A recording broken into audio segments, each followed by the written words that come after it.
Greetings, my fellow Americans. This is your President Samuel Ronan speaking, and today is Worldwide Wednesdays. So, welcome to another day, another week, another glorious moment in history being written by, well, our glorious leader, right?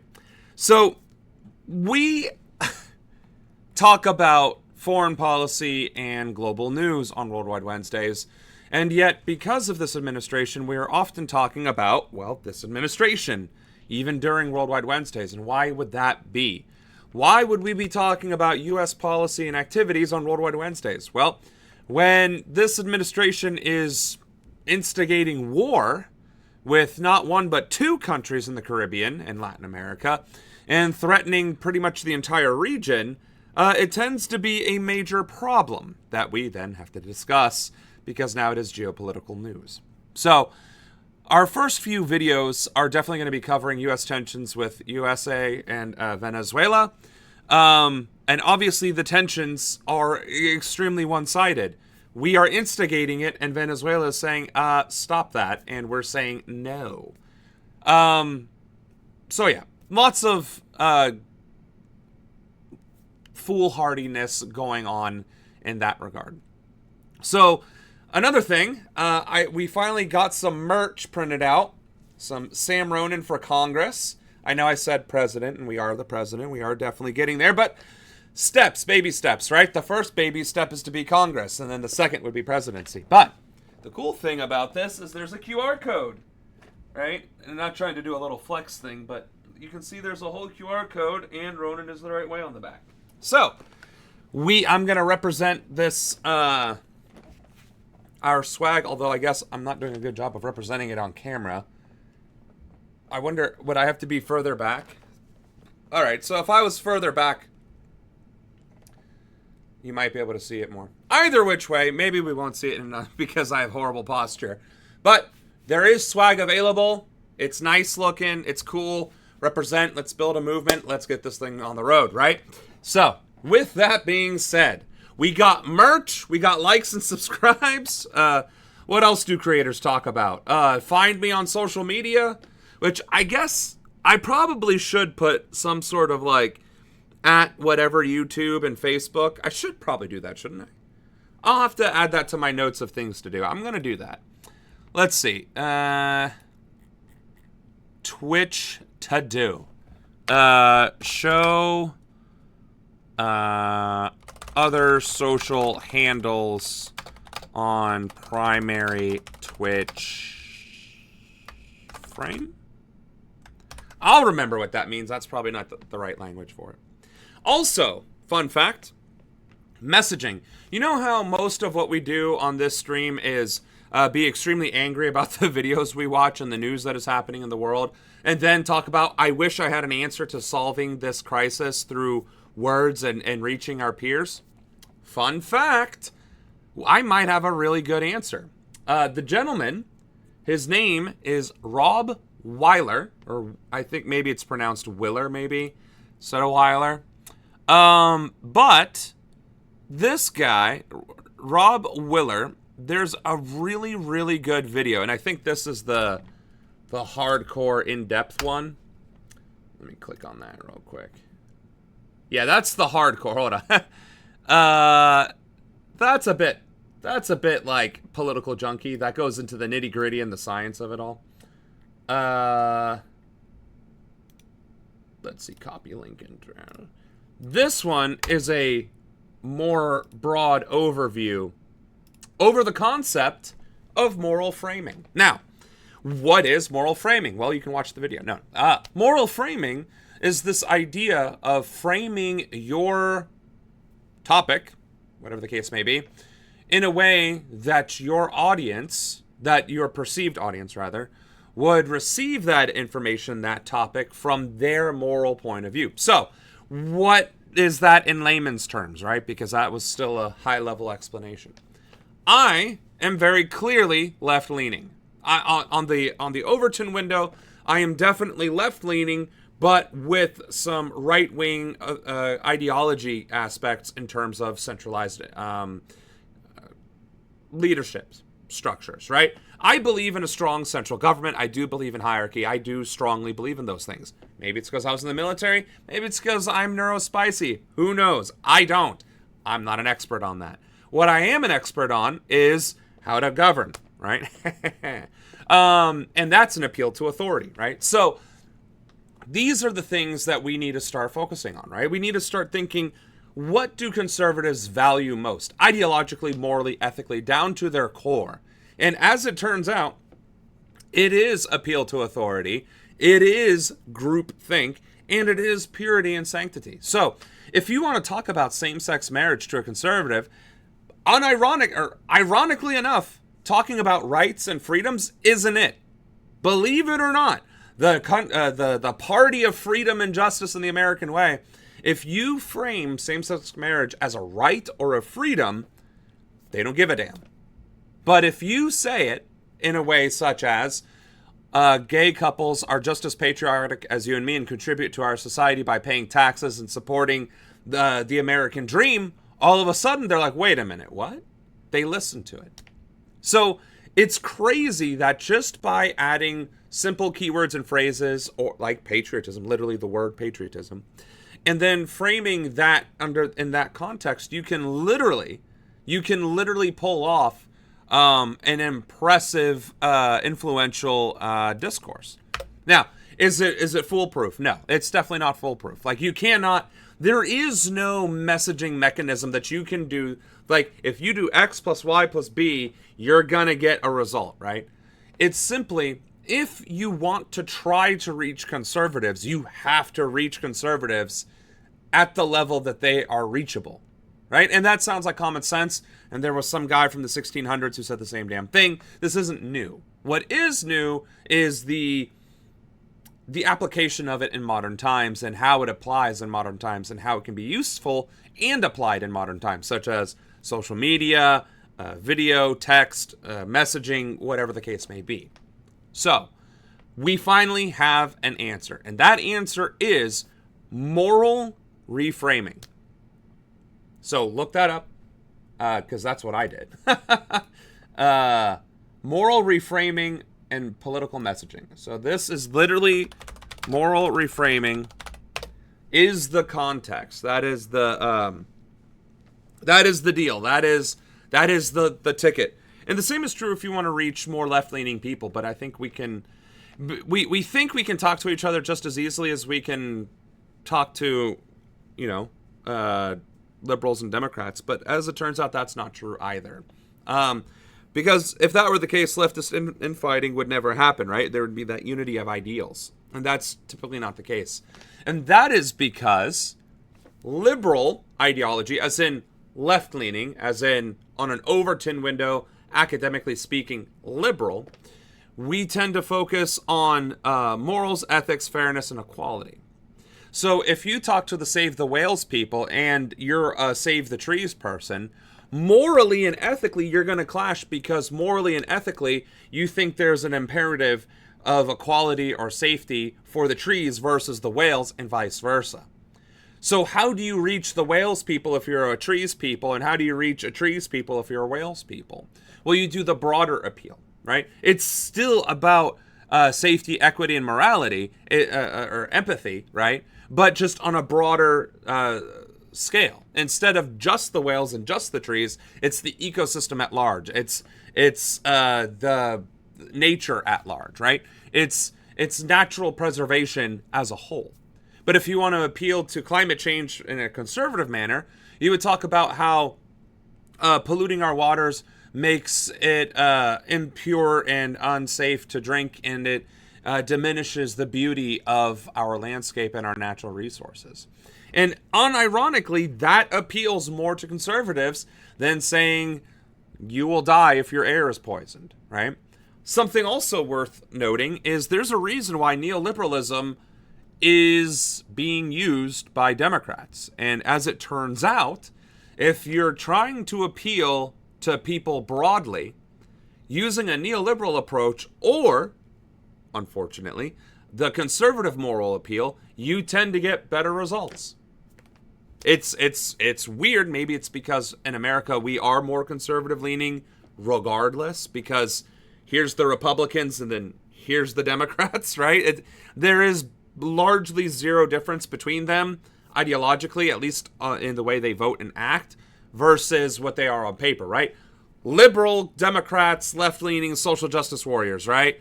Republicans, damn near fascists, right? But in practice, it's the same damn thing, right?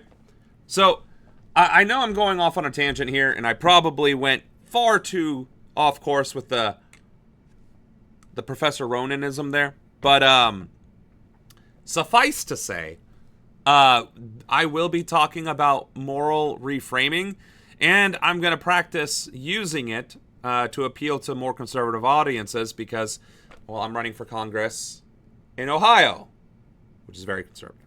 So, don't think I'm switching, baiting and switching on you guys if you start hearing me talking about different issues from a different frame that you're used to hearing me speak from.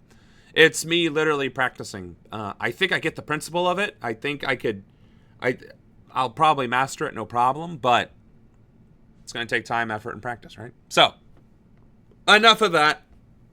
Enough of Professor Ronan. Let's go ahead and kick this thing off. Most of our videos on this issue is pretty short, but then we have the Democracy Now!, which is a bit more robust. And, of course, Marco Rubio's hatred for Venezuela. So, let's start off. Right now. There we go. Now to the tensions in the Caribbean. President Trump refusing to rule out possible military operations in Venezuela or strikes on Mexico and Colombia to stop drug traffickers. Okay, so that's kind of news to me. I mean, it shouldn't be news to anybody, but this Venezuela tension is also including Mexico, which, outstanding. Let's go ahead and re-spark the Mexican-American War in modern times at our border. Like, let's go ahead and shoot ourselves twice in the foot. Like, as U.S. Marines conduct joint training exercises there, Matt Rivers is in Trinidad and Tobago off the coast of Venezuela with the latest for us. Good morning, Matt. Good morning, Robin. And from this spot where we are, we're only about a couple dozen miles from the coast of Venezuela, and it's in this area that the U.S. military has chosen to conduct these joint military exercises amid one of the largest buildups of the U.S. military in this region in decades. Overnight, we've got some new satellite images to show you of the most... I don't know if you understand how big that vessel is. That vessel can be seen from space at the same scale as clouds. Now, obviously, the clouds are seen first and then it goes to the boat. But the boat is still that big that from the perspective of, the stratosphere and clouds, you can still see the boat quite freaking clearly.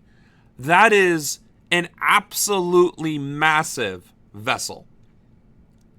And we're bringing that into the Caribbean, and we're having joint training exercises with Trinidad and Tobago, which have a total of 9 ships, all of which are not at all similar in scale or capability as war vessels. In fact, I think they were damn near fishing boats that were repurposed. So, training exercises with military escalation and, of course, rhetoric. This is clearly aggression. This is clearly manufacturing consent in America and trying to bully and strong arm the entire Latin American region to embrace American imperialism. We can't keep this going. Advanced lethal aircraft carrier in the world, the USS Gerald R. Ford, moving into the Caribbean as tensions escalate. Some 15,000 troops now in the waters off Venezuela, and overnight President Trump not ruling out using them on the ground, saying all options remain on the table. The president, though, also not ruling out talking with Venezuelan President Nicolas Maduro, as the game plan here for the U.S. remains very unclear. And as the president weighs striking Venezuela, also overnight not ruling out striking both Mexico and Colombia, saying each is responsible for flooding the United States with drugs. For his part, President Maduro saying he wants peace, but at the same time calling up some 200,000 members of his country's military and various militia there, clearly preparing for the possibility of conflict. George? And the crazy part about all of this is that Trump keeps claiming that these countries are responsible for the fentanyl and the drug trade and this, that, and the other. And there are overwhelming amounts of evidence that disprove that fact. In fact, most of the fentanyl is from Mexico, unfortunately. But the cartel crisis is being handled by Mexican President Claudia Sheinberg. Sheinbaum. So, it's not as though the countries that are responsible aren't addressing the problem, but they're also manufacturing issues where the countries aren't the problem. Venezuela and Colombia. They are not the problem in the drug trade. Not even for cocaine, not for fentanyl, not for any of the drugs that make it to the U.S., which is crazy when you think about it, because historically they were, right? The Pablo Escobars of the world, right? So he's talking out of his ass, manufacturing consent without any major element to back it up. At least when Bush brought us into the global war on terror and made us fight a 20-year war in the Middle East, the manufactured consent was the Twin Tower attack, right? The false flag. At least that was justification to go to the Middle East. But what justification is there to go anywhere in the Caribbean, or Mexico for that matter, with the military, considering these are criminal organizations and not even terrorist groups? Sure, fine, the classification of criminal organizations as terrorist groups, but if we're the only country doing that and the rest of the world isn't, then that's, again, trying to manipulate consent. And, of course, trying to strong-arm other countries to comply during a time where most countries don't trust America, specifically because of Trump. So, excuse me. Let's see what this other one has. As the Trump administration ramps up the pressure on Venezuela, the president now says the U.S. may hold talks with the country's authoritarian leader, Nicolas Maduro. We may be having some discussion. Again, and I have to state it, and I know I said I was going to try and do this moral reframing, but how do you morally reframe blatant propaganda, right? I mean, even ABC is constantly saying Venezuelan dictator, Maduro's dictator, dictator Maduro. They keep saying it without any other context. They're not saying, according to Trump. They're just hear this again. Ramps up the pressure on Venezuela, the president now says the U.S. may hold talks with the country's authoritarian leader, Nicolas Maduro. ABC themselves are calling Nicolas Maduro an authoritarian leader. And ABC is liberal news. That's, again, I don't know how to appeal. It is unpatriotic. It is anti-American. It goes against all of our values and ethics as a nation and as a people to just paint with a red brush leaders that we find mildly inconvenient. And it is un-American for our journalists to spread misinformation and lies. We are a country of justice and moral and ethics. So why would we have a journalism industry that spreads misinformation and lies? How unpatriotic is that? Yeah, Mom Donnie, I mean, I guess it's the thing to do. We may be having some discussions with Maduro, and we'll see how that turns out. They would like to talk. It comes amid a massive U.S. military buildup in the region. The world's largest aircraft carrier, the USS Gerald Ford, arriving in the Caribbean over the weekend. This powerful image showing it with 3 destroyers in tow, a B-52 bomber, and multiple fighter jets flying overhead. 15,000 military forces now operating in the Caribbean, the largest American presence in decades, part of a mission dubbed Operation Southern Spear. The U.S. also holding joint military exercises with Trinidad and Tobago this week, a country whose border is just 7 miles from Venezuela. It's a show of force meant to intimidate the Venezuelan leader. The State Department also announcing it's designating another cartel as a foreign terrorist organization, accusing Maduro of leading it himself. All this as the administration escalates its attacks on alleged drug smugglers, striking the 21st vessel over the weekend, now killing a total of 83 people. But the White House still has not provided any public evidence of any crimes committed or even identified those killed. And Trump is threatening to go even further and possibly strike on Venezuelan soil. Now, sources tell us that the president met here at the White House last week with top defense officials as he weighs next steps. The president then saying he has, quote, sort of made up his mind. Now, the White House is justifying all of these strikes by arguing that the U.S. is in a formal armed conflict and the drug cartels are deemed, quote, unlawful combatants. But some lawmakers on both sides of the aisle say the president is overstepping his authority. And the Venezuelan government is now accusing the U.S. of seeking regime change. George. I mean, I could have paused and interjected quite a few times in that video. Suffice to say, extrajudicial killings of, we don't even know. We just don't know, because we don't know. Literally, we don't know what the justification for those targets are, because the generals and the military leadership, when asked by Congress, aren't giving answers, and some of their answers that they have given was, we don't know. Now, that's a problem regardless. That's also un-American and unpatriotic. If we're going to fight wars, we're going to fight them the right way as the good guys, because that is the patriotic duty as a country, to fight wars with ethics and morals and legality, right? So we have extrajudicial murders in foreign waters, international waters. Then we're threatening land invasion of a sovereign country. That's un-American. Since when does America instigate violence and threatening other countries, right? We know that that's quite often with the CIA. But when do we do it overtly with our actual military? Not very often at all.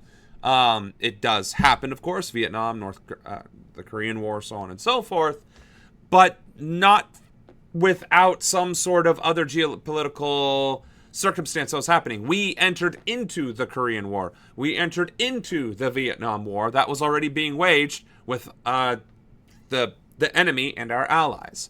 What we are doing in the South with Venezuela, Colombia, and evidently in Mexico is instigating tension and conflict to justify our presence there. And again, why are we engaging in military exercises with Trinidad and Tobago when that country, the Trinidad and Tobago country, has one of the weakest navies in the world?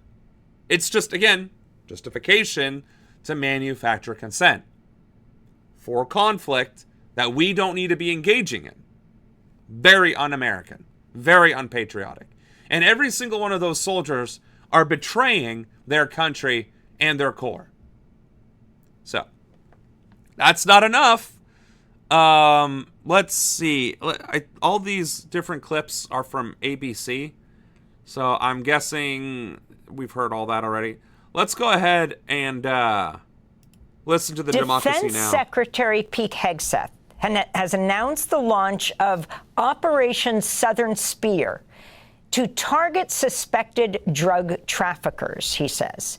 In a post on X, Hegseth wrote, quote, "Today I'm announcing Operation Southern Spear, led by Joint Task Force Southern Spear and Southcom. This mission defends our homeland, removes narco-terrorists from our hemisphere, and secures our homeland from the drugs that are killing our people." Unquote. Now, I'm sorry. Now that I'm like in that kind of mode of moral phrasing, notice all that emphasis on our homeland. That is exactly an appeal to conservatives and their groupthink moral concerns. That if you, and now that I'm listening for it and hearing it because I'm focused on it, it's so obvious that this has been going on amongst the conservative bloc for all this time.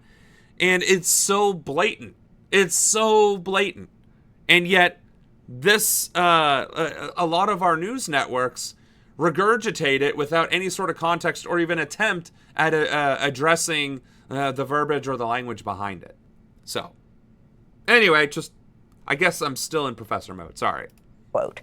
The announcement comes as the Pentagon continues to amass warships in the Caribbean. The USS Gerald R. Ford aircraft carrier arrived earlier this week. The U.S. now has 15,000 military personnel in the region. It's the largest buildup in the region in decades, according to the New York Times. Are we watching a clip of Marines killing people live? Like, is that what these clips are? Marines killing people on boats, or are they shooting targets? I really hope they're shooting targets. 2 months, the U.S. has blown up at least 20 boats in the Caribbean and Eastern Pacific. The latest strike killed 4 people on Thursday. The Pentagon claims the boats were carrying drugs, but officials have acknowledged they don't know who's been killed. Critics have denounced the strikes as illegal. And that's what I was saying. Like, the Pentagon says one thing, and then officials, when asking the Pentagon, aren't getting any answers. So, again, we have war criminals on the ground, on the front lines, i.e. our military vessels conducting the killings. And then we have war criminals in the Pentagon who are playing cover-up. We also have a war criminal in the acting as Secretary of Defense, Pete Hegseth, who is advocating for these extrajudicial killings and trying to propagandize it. And then we have another war criminal in the Oval Office advocating and supporting and trying to expand upon it. So, if we're talking about un-American activities, trying to defend the homeland, betrayal of our Constitution and our values, we have it from the Commander-in-Chief all the way down to whatever schmuck is pulling the trigger. Legal extrajudicial killings. We begin today's show with Juan Papier, the America's Deputy Director at Human Rights Watch. We welcome you to Democracy Now!, Juan. Begin by talking about Operation Southern Spear and what this means. Amy, thank you for having me. We don't know what Operation Southern Spear means. The Secretary has not provided details, but we have every reason to be concerned because in the build-up of this announcement, as you mentioned, 80 people have been killed in what are extrajudicial executions under international law. There is no denying that the problem of narcotics in the United States and the problem of organized violence in Latin America are serious, but they are not armed conflicts, and the U.S. government cannot pretend otherwise to circumvent its obligations under international law. The U.S. government cannot strike boats as it pleases. These are extrajudicial executions, which are grave violations. I mean, do we need to play this on loop and just send it to the RNC? Because honestly, I can say it all day long, but who am I, right? I'm just candidate Ronan for Congress, right? But this guy is Juan Papier from the Human Rights Watch in North America, I guess.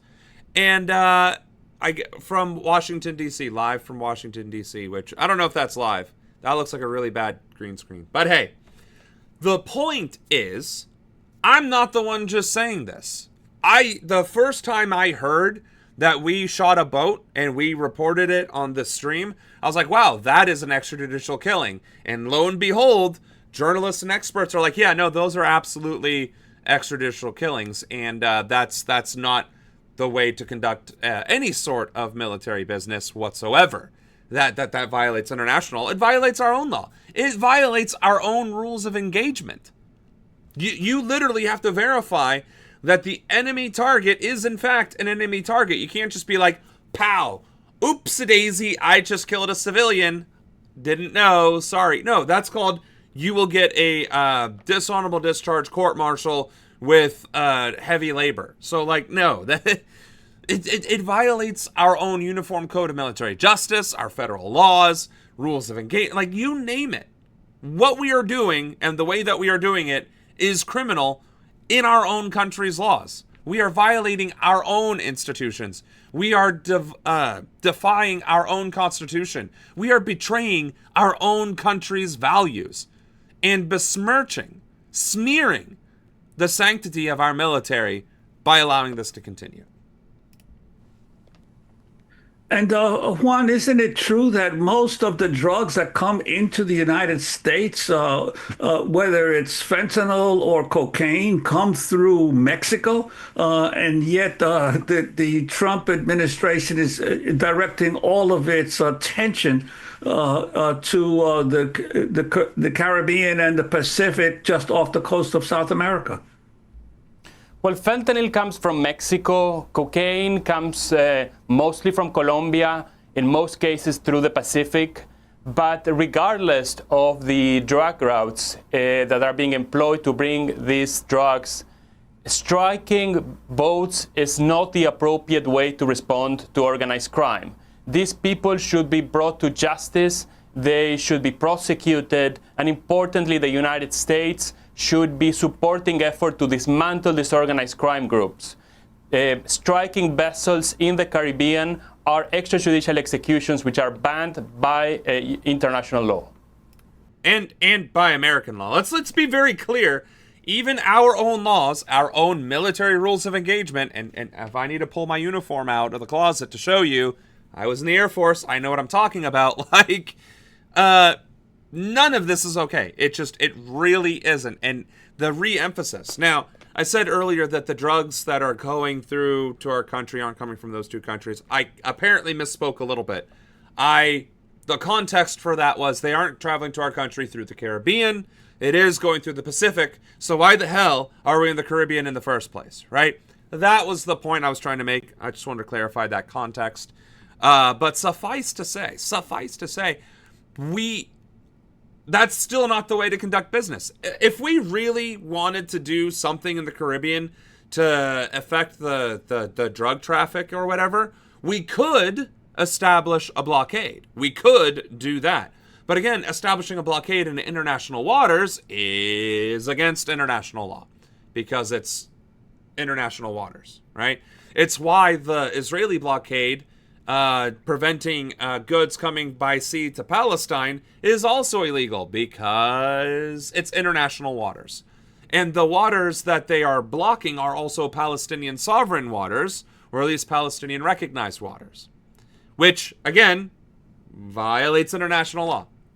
So the only way dealing with the boats once they're in the water, there is no really intelligent way to do it. Like, there just isn't. You would be committing such a massive amount of naval resources to create a picket line all across the coast of America just to prevent that these tiny boats from making it to America or going into larger vessels to come to America. And that's the thing. That's why we have inspections of vessels. That is why we have criminal investigation units in America to do these things, right?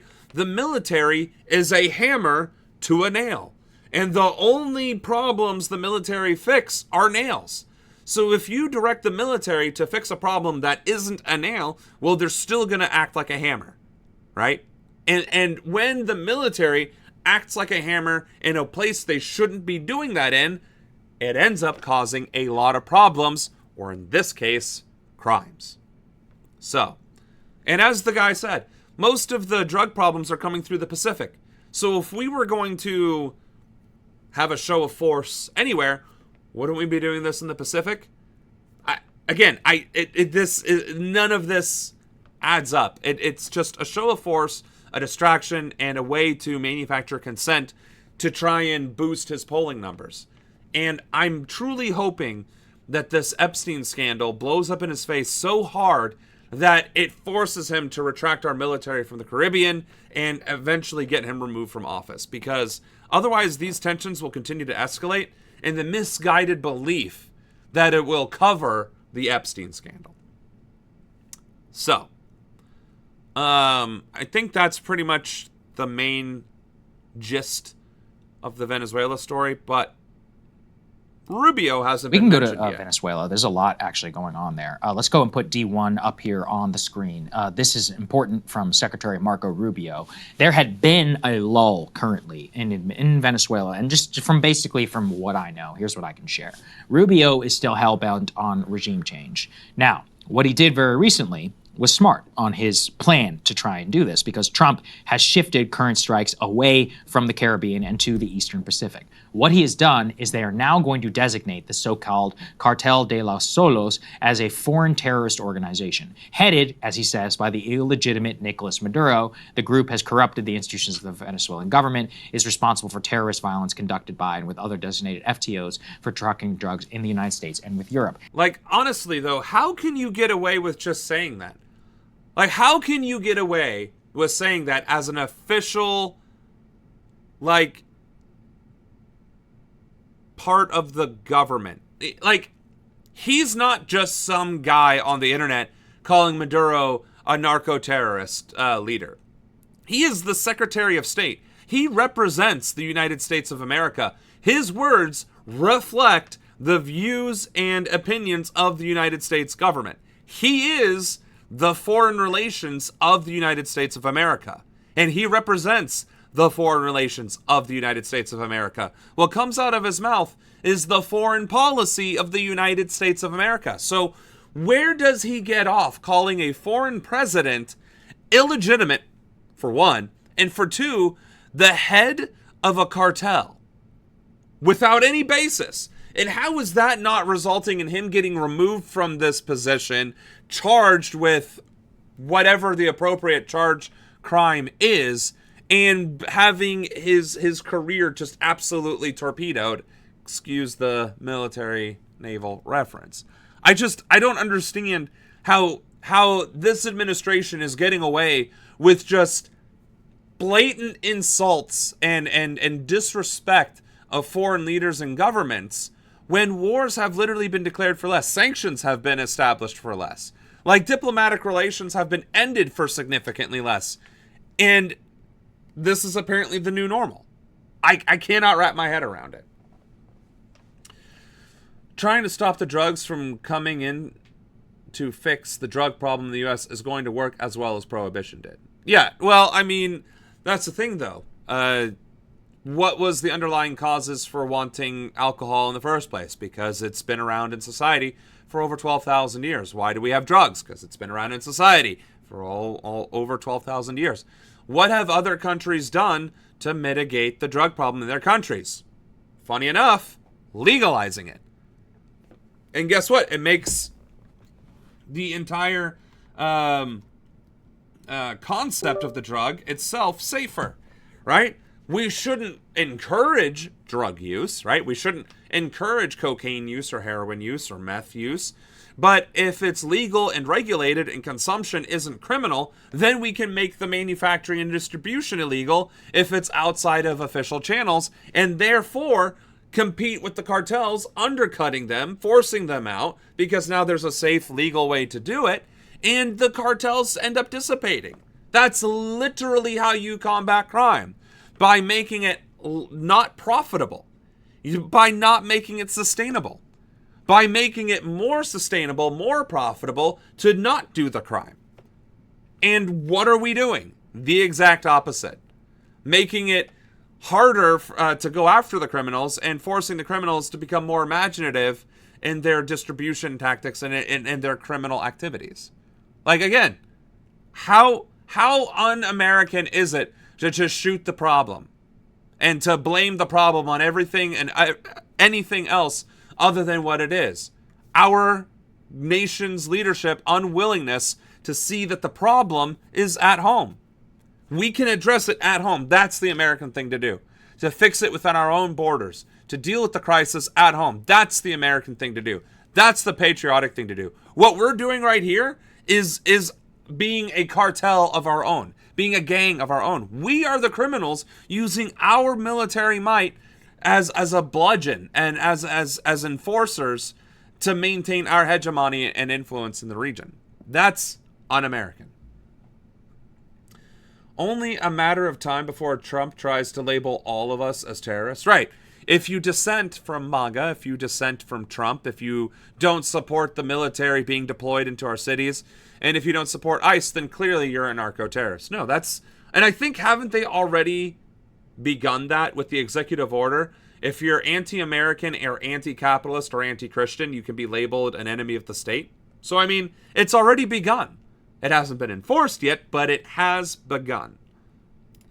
This is an important legal designation for potential strikes on the regime itself because of a 2020 indictment which alleges that Maduro is the head of Cartel de los Solos. So by designating it a FTO, it gives them the potential legal authority to strike Maduro himself. Hold on, what? For potential strikes on the regime itself because of a 2020 indictment which alleges that Maduro is the head of Cartel de los Solos. So what? There was an indictment. Okay, no fucking way. What?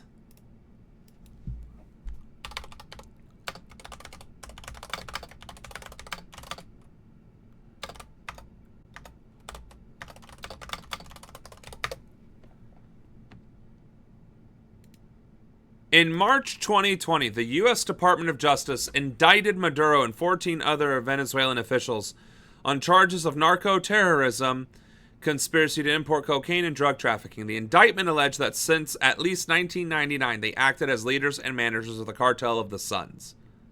Are you fucking kidding me?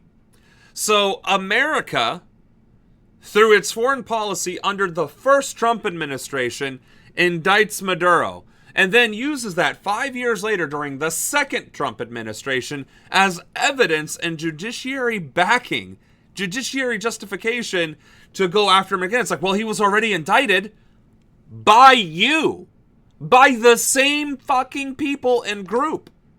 Talk about playing the long game, which is actually kind of terrifying. That the Trump administration, the first one, seemed to be pretty lackluster and ineffective and largely just, muscled through its own failures, but didn't really cause much long-lasting pain, COVID being the exception.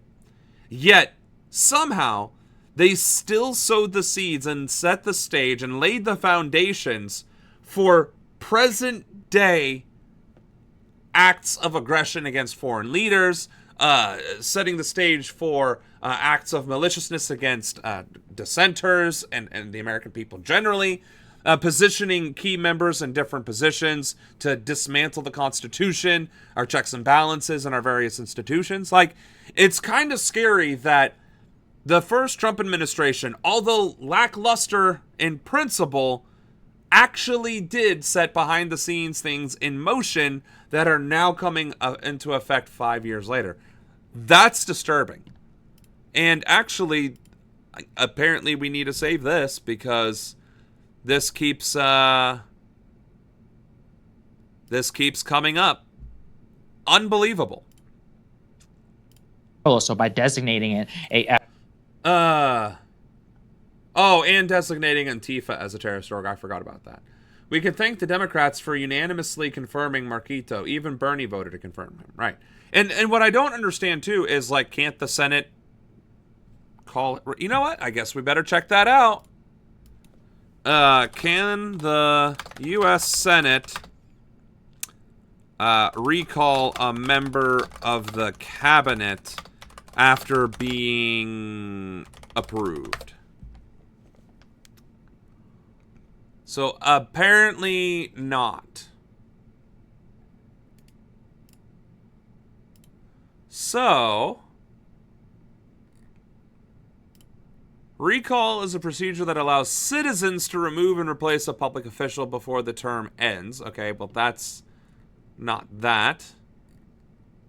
We wanted... Okay, so this is just going to be state officials. Okay, so that's not what we wanted. So it looks like the link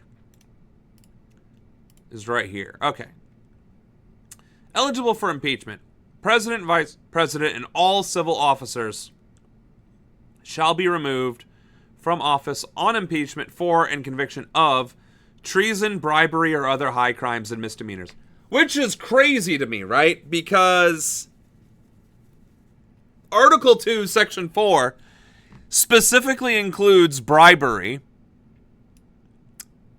Although, I guess you have to be convicted of it. But it includes bribery. And here we have the President of the United States literally accepting a multi-million-dollar jet, gold watches, golden crowns, and everything else under the sun, and is somehow not being convicted of bribery.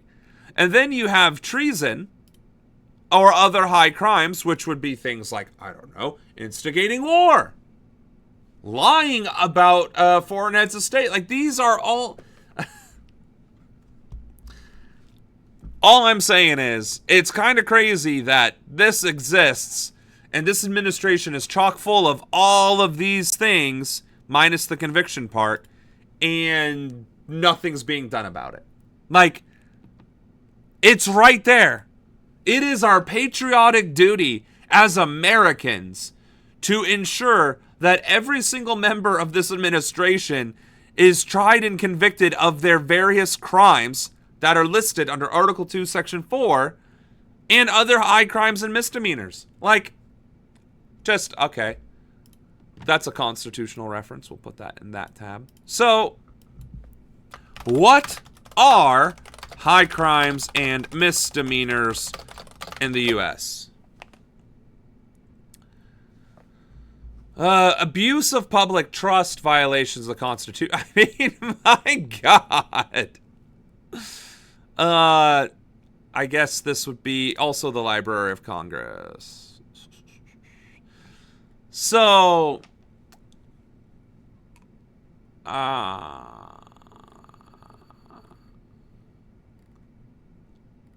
let's just find it down here. So there were different ratification conventions and different constitutional conventions.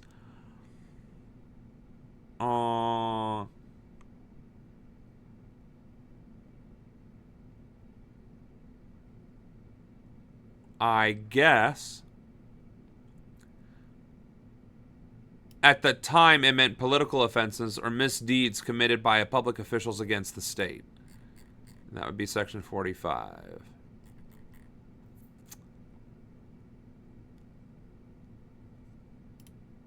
So, I mean, there we go. The misconduct of public men, or in other words, from the abuse or violation of some public trust. Like, is that not verbatim exactly what this administration is doing?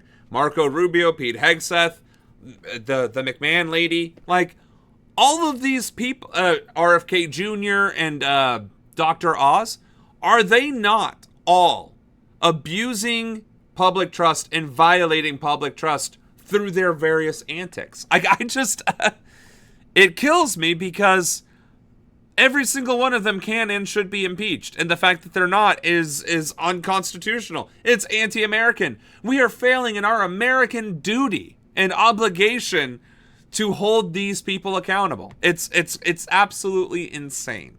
Welcome to Democracy. Oh, why did I leave that there? We don't need that video there. Okay, so suffice to say,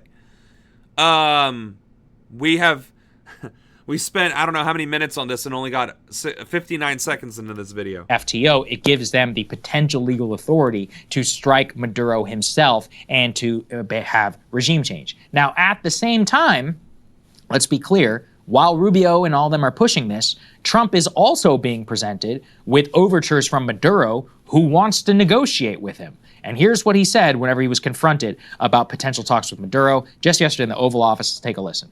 In these talks with Maduro, is there anything that he could say or do that would allow you to feel like he could stay with your support? Is there anything that he could say that you would be, okay, you can stay with me? It's hard to say that. You know, the question's a little bit tricky.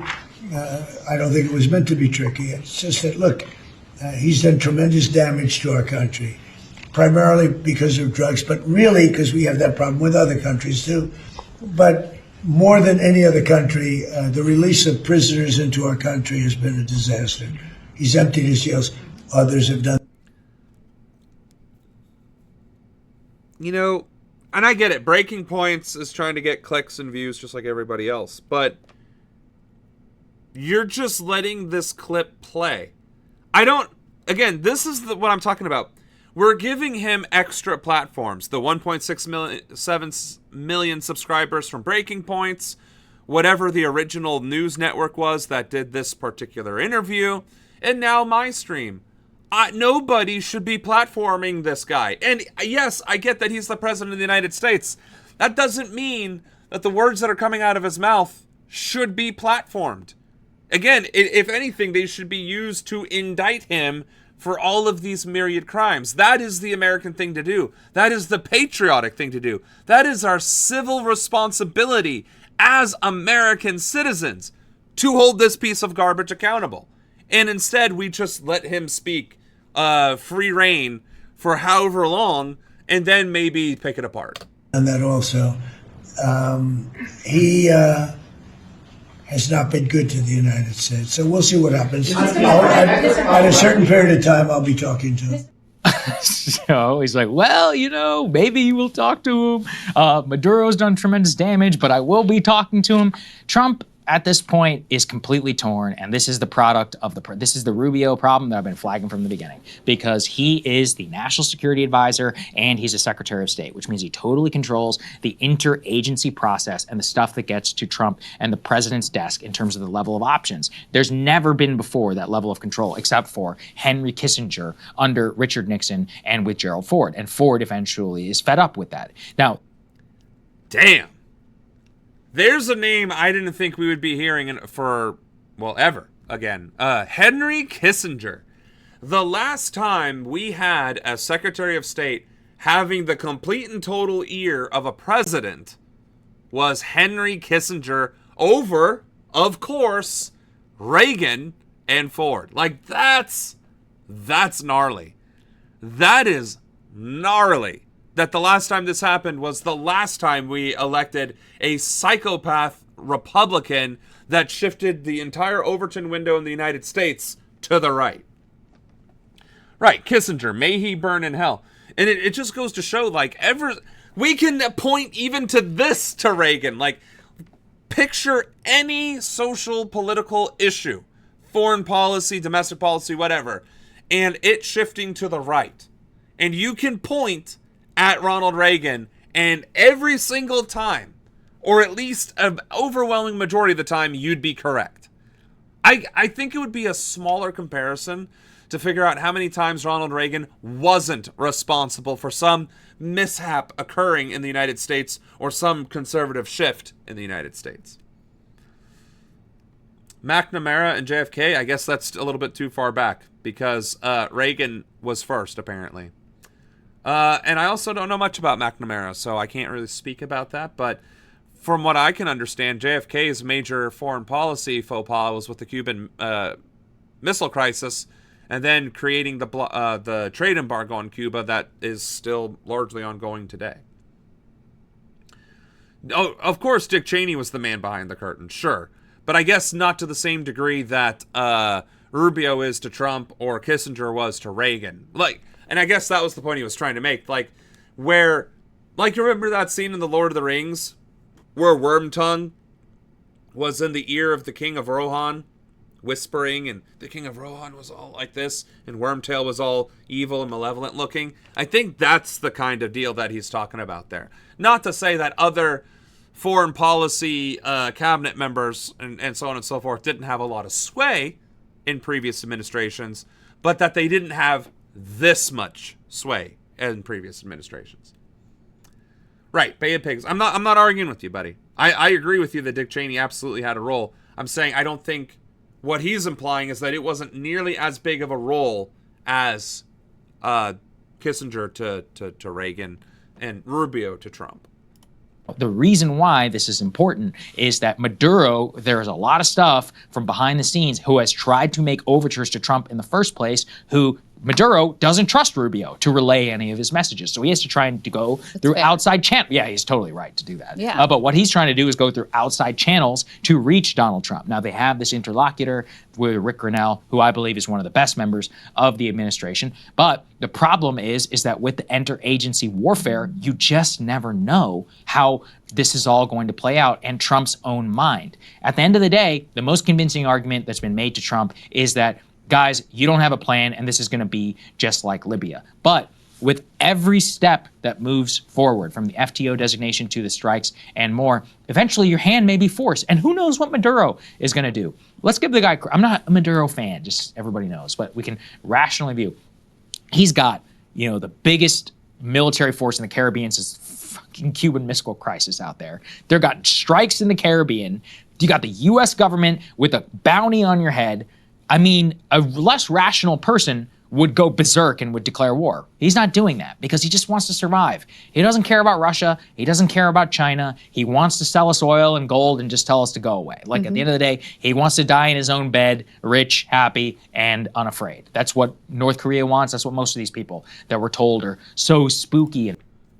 Is this dude oh my God.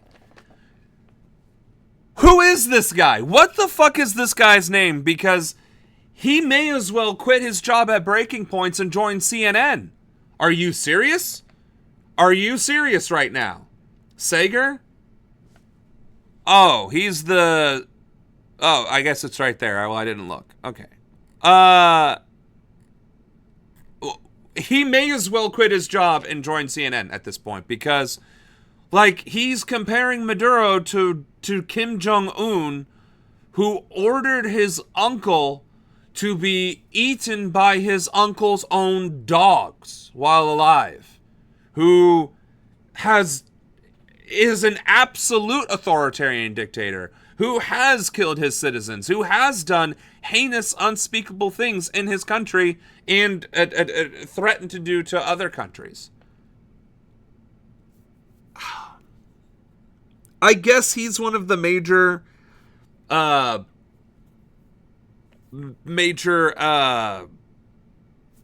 correspondents on Breaking Points. Was he like a founding member or something?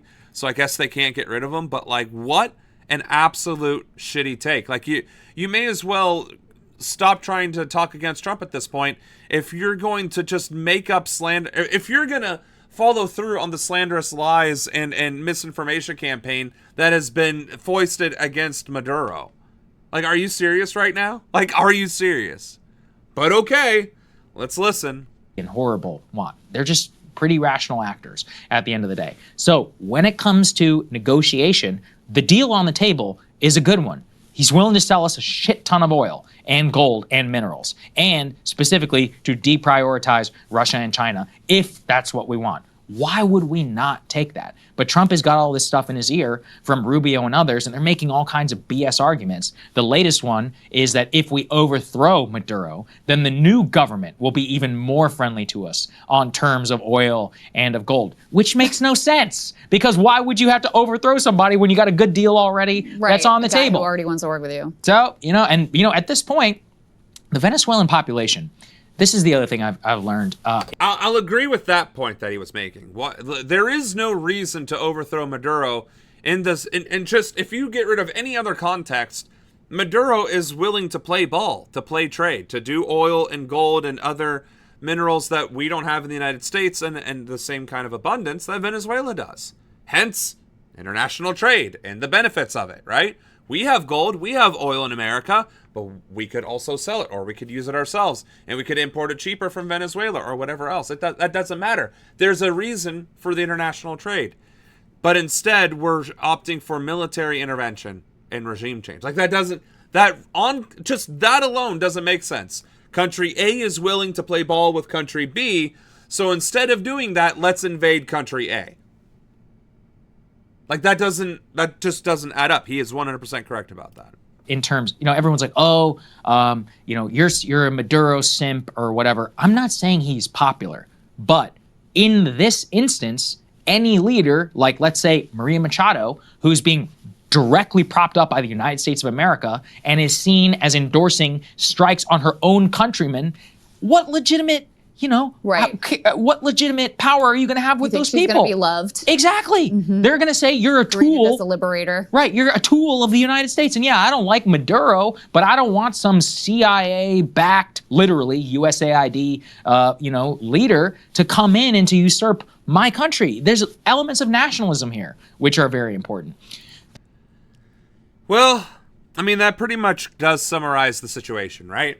It's a geopolitical concern. Marco Rubio has a hard-on for Venezuela for whatever reason. I guess we may have talked about what that reason is. I just can't be bothered to remember because it's some petty, hateful reason.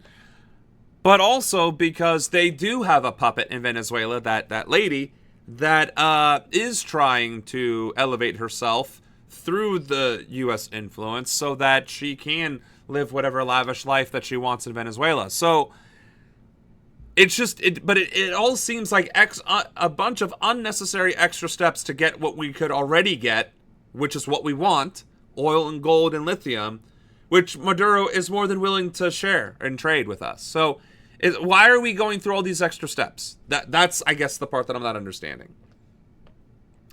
Okay, yeah, so Venezuela has the largest oil reserves in the world, and I guess this lady would just hand over the keys to us. Yeah, I guess you're right.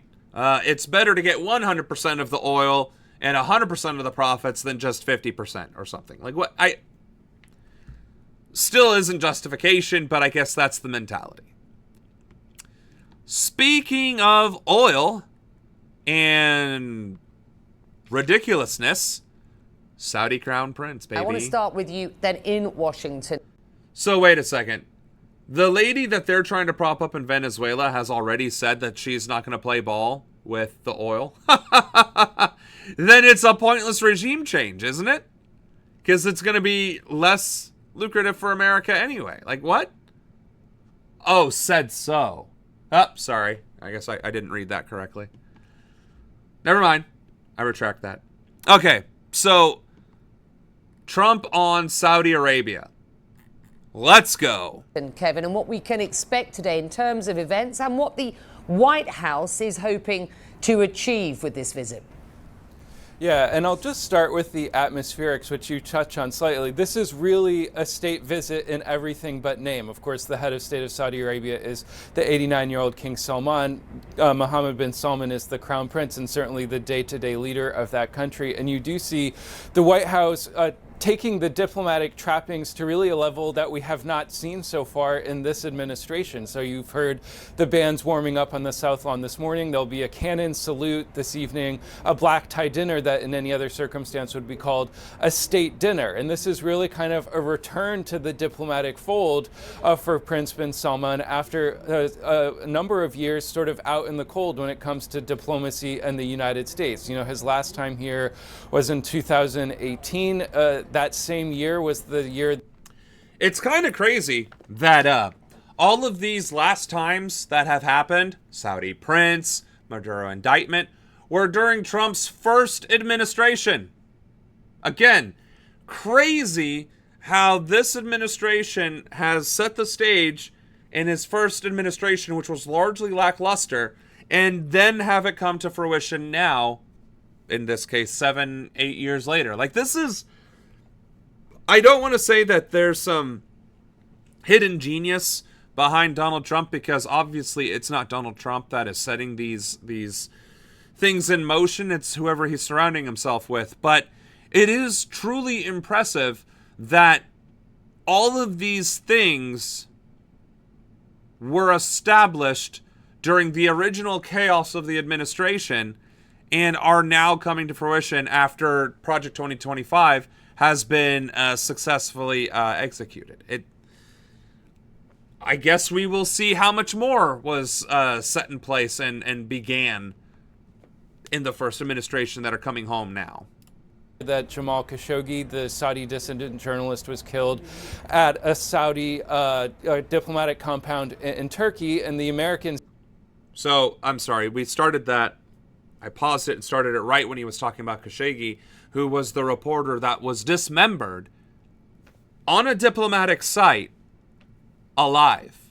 And there is audio recording, if not video recording, of him being dismembered, screaming in agony as he was being dismembered. And this Saudi prince was in some form or fashion involved in that through the evidence. The CIA assessed that Prince Mohammed bin Salman was responsible for that. He has denied all... Like I said, okay. Responsibility, but it did lead to a period essentially where he was not welcome in Washington. But even in the Biden administration, you began to see that thawing somewhat. When President Biden went to Saudi Arabia, he fist bumped the crown prince. He was attempting to get Saudi Arabia to turn on the oil. It was mostly unsuccessful. Now it seems clear that Saudi Arabia and Prince bin Salman are too powerful to ignore in a lot of ways, and President Trump seems ready and willing to welcome him with this full diplomatic display here at the White House. Now, under discussion when the two men sit down in the Oval Office, certainly security will be a top priority, and the sale of those F-35 fighter jets, which the president confirmed yesterday that he will allow to move forward. That could cause some concerns in Israel, which at this point is the only country in the Middle East that has those fighter jets at this moment, and they might be concerned that this could potentially erode their military edge, but President Trump clearly believes that this will go a long way in securing the U.S.-Saudi relationship. I think you will also see the two men discuss a new defense agreement. Our understanding is that it stops short of a full treaty, which would require ratification in Congress, but it will go a step further in sort of solidifying the security ties between Washington and Riyadh. I think for President Trump, his goal with Saudi Arabia overall is to get them to join the Abraham Accords, to allow them to normalize relations with Israel. There's no sort of belief inside the White House that that will be finalized today, but it will be under discussion. Of course. I mean, that's a whole lot of credit you're giving to a man who doesn't know what he's talking about half the time and thought a photoshopped MS-13 knuckle tattoo photo was the real thing. So I think you're giving Trump way too much credit. I'm fairly certain this has everything to do with the fact that Saudi Arabia and Trump have strong business relations, and that any plan or agreement or any deal that goes between Saudi Arabia and Trump will directly enrich the Trump family. So I think we can just go ahead and say that. I think there's nothing wrong with that, because the evidence seems to suggest and point in that direction regardless. So Saudi Arabia getting the F-35 to have more military capability in the Middle East, the region, the area, the whatever, those are all just consequences of what is going on behind the scenes. Saudi Arabia gets jets, Trump gets what?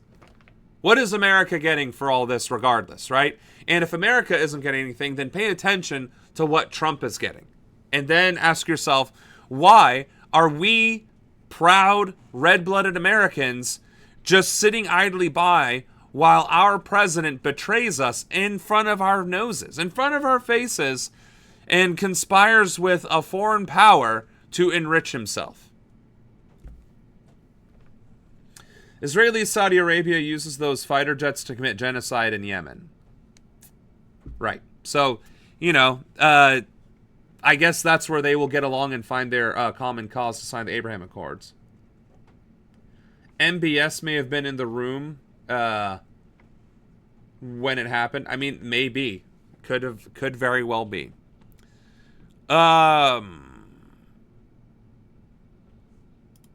I guess we'll watch this video too. The President of the United States, the Crown Prince of Saudi Arabia, their first visit here at the White House, the first visit for the Crown Prince since back in 2018. 7 years have passed since then. Critics, as you see a flyby, let's allow you to see that.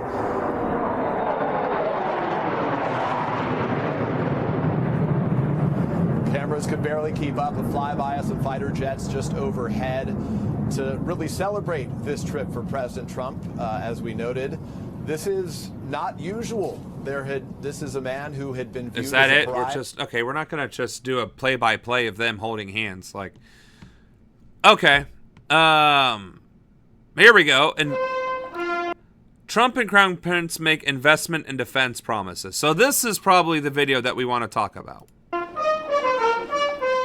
A welcome of pomp and ceremony for the Saudi Prince. A military band. And a fly past. The full red carpet treatment for someone promising billions of dollars in investment. And I want to thank you because you've agreed to invest $600 billion into the United States. And because he's my friend, So this is the thing, right?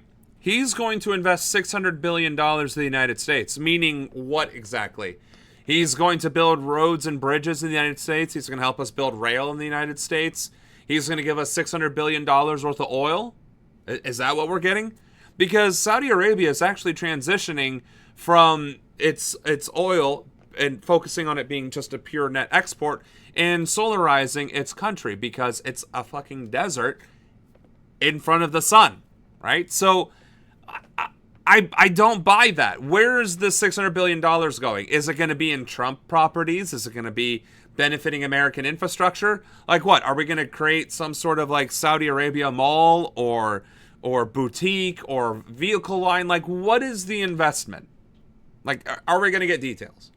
Might make it $1 trillion. Mr. President, today and tomorrow we're going to announce that we are going to increase that $600 billion to almost $1 trillion of investment, real investment and real opportunity by details in many areas. Part of that investment, $142 billion for F-35 fighter jets, the most advanced of their kind in the world.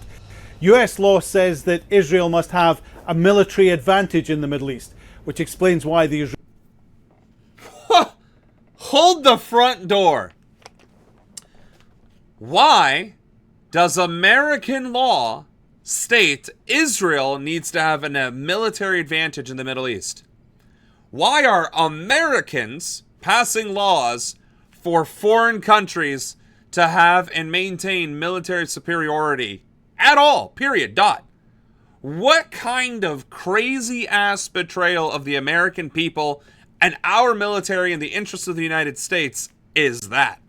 Again, I'm not going to be a conspiracy theorist and say Israel controls the world, but Israel controls enough of American politicians that they wrote legislation, voted on said legislation, passed said legislation in both the House and the Senate, made it to a president's desk to be signed into law that Israel shall maintain military superiority in the Middle East.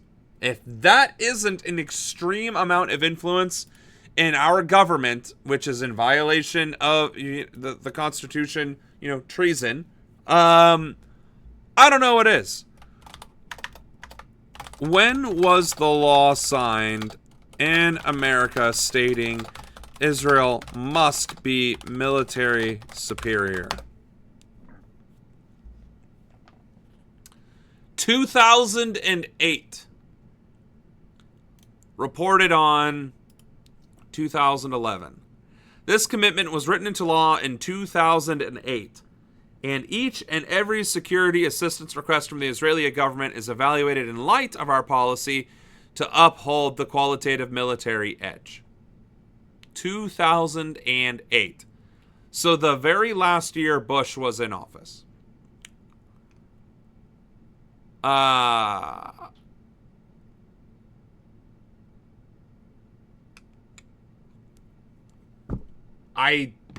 floored. I am absolutely fucking floored.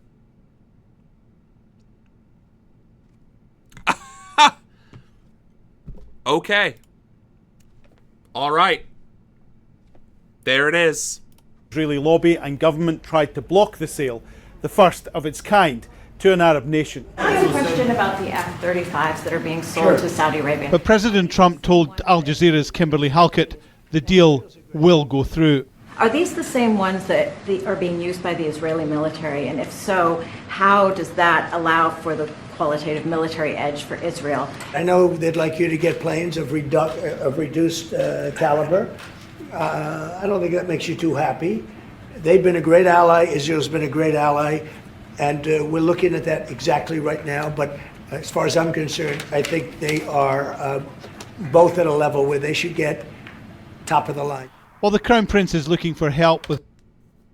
Well, good on her for asking the question, because I guess I wasn't aware of that. I know we support Israel, and I know we are the reason why they have a military in the first place. I did not realize that that was U.S. law that had to have been forced upon us through AIPAC or other similar Israeli connections, because that is insane.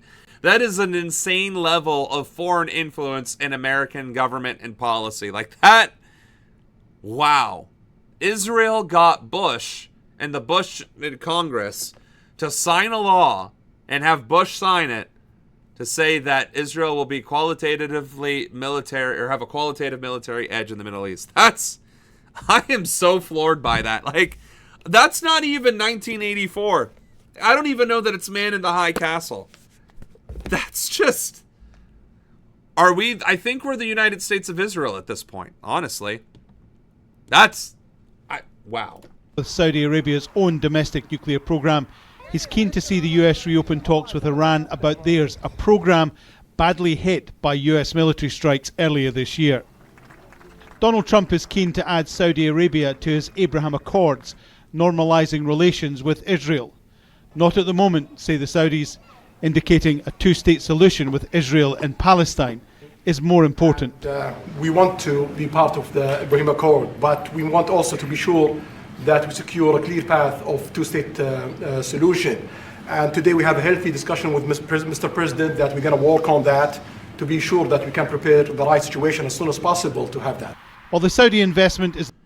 You know, though, that in and of itself is fairly impressive, that Saudi Arabia would come to the United States and say in front of the president, talking about a two-state solution when America doesn't even recognize Palestinian sovereignty, and Israel, obviously, is vehemently against it, although a majority of the world has recognized Palestinian sovereignty. So that is very interesting that Saudi Arabia is sticking to that. Now, we can say, well, Saudi Arabia is a Muslim country, they're Arab, blah, blah, blah.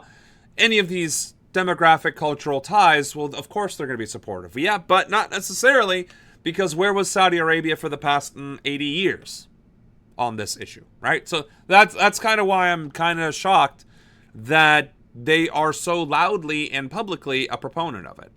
The top line from this meeting, it's about much more, about helping each other's economy, business and defence. Politics isn't near the top of the agenda, but both countries believe these deals could create a political reset in the Middle East.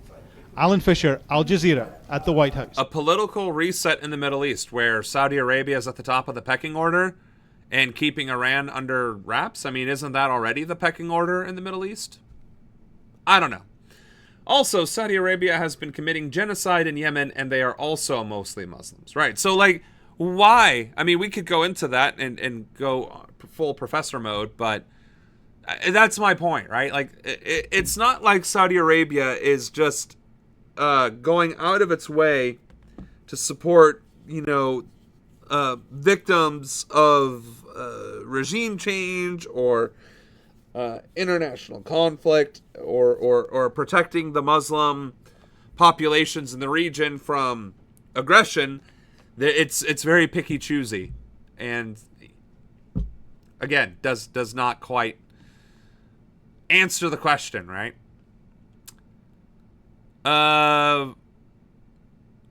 So the Saudi fight. Let's see what this other video with Al Jazeera is. Los Angeles loves a red carpet, and it's being rolled out here in a big way for Saudi Arabia. Crown Prince Mohammed bin Salman back to Washington to shake hands for the cameras with Donald Trump. But the real handshake's happening here on the West Coast. From movies to motors, semiconductors to sports, Saudi money has been pouring into the United States. Hollywood and Silicon Valley, big beneficiaries of a two-way relationship with huge amounts of cash coming through the PIF. That's Saudi Arabia's public investment fund, worth more than $1 trillion, $170 billion spent in the US since 2017. Think of an economy like Nigeria or Kuwait or Croatia. That's how much money Saudi Arabia is investing in the United States right now. MBS, as he's known, has been here before, last time meeting Google's bosses, defense company Lockheed Martin's chiefs, and Virgin Galactic's Sir Richard Branson, many keen to meet him because Saudi Arabia has very deep pockets, investing billions all over the place, but it's not always a transparent process, especially if the money comes via venture capital. Recipients might not even know that Saudi Arabia is involved. Rideshare apps Uber and Lyft have benefited at points. EV car makers like Tesla and Lucid too, plus chip companies through partnerships, AI, healthcare, cruise lines, a broad portfolio as the kingdom looks to a future after the oil that won't last forever. Two words here, soft power. With these investments that Saudi Arabia is trying to build up the necessary influence to ensure that America remains committed to Saudi security interests. A lot of media investments too. This place eats up cash. Live Nation, which puts on concerts for the likes of Taylor Swift, Beyonce and Madonna, was on the Saudi books at one point. So was Disney. Hollywood director Eric Feig just got $1 billion to launch a big studio. And the boss of Comcast, which owns NBC Universal, in Saudi Arabia recently, reportedly to discuss building a theme park there. Hollywood's writing the stories, Riyadh is writing the checks. But here's the thing, despite companies either pitching for or receiving money from Saudi Arabia, very few of them actually want to talk about it. Off record, sure, but on the record, not a chance. This red carpet might be here metaphorically, but publicly, not so much. The U.S. I think we have covered the Saudi investment, especially since, didn't they just recently buy, was it Valve or some major game company? Saudi Arabia investing in US-based gaming. Electronic Arts. That's what it was. They bought EA. So like it's really, should we be concerned that Saudi Arabia is investing in America this heavily? Can't say one way or the other. Is it questionable that it's happening under this administration both times? I would say so. Furthermore, how is Saudi Arabia then going to influence the things that they're investing in? For instance, they were talking about Google and various other like tech firms, like whether it's the chips or whether it's the program side of things. Is Saudi Arabia going to be able to influence our own security systems, our own surveillance systems, our own military systems through these investments, right? Those are of great concern. Saudi Arabia investing in EA, does that mean we're actually going to get good games because there's actually going to be investment? Does that mean we're still going to be stuck using the EA launcher that hasn't been revamped since 2008, right? Like, I mean, there's a lot of questions about this, and it's not uncommon for countries to invest in other countries in modern times. That's what a global economy is all about. But it does seem pretty questionable that these major investments have only occurred under Trump administrations. That's all I'm going to say on that. So, I don't know. I don't know who Kumi Nadu is,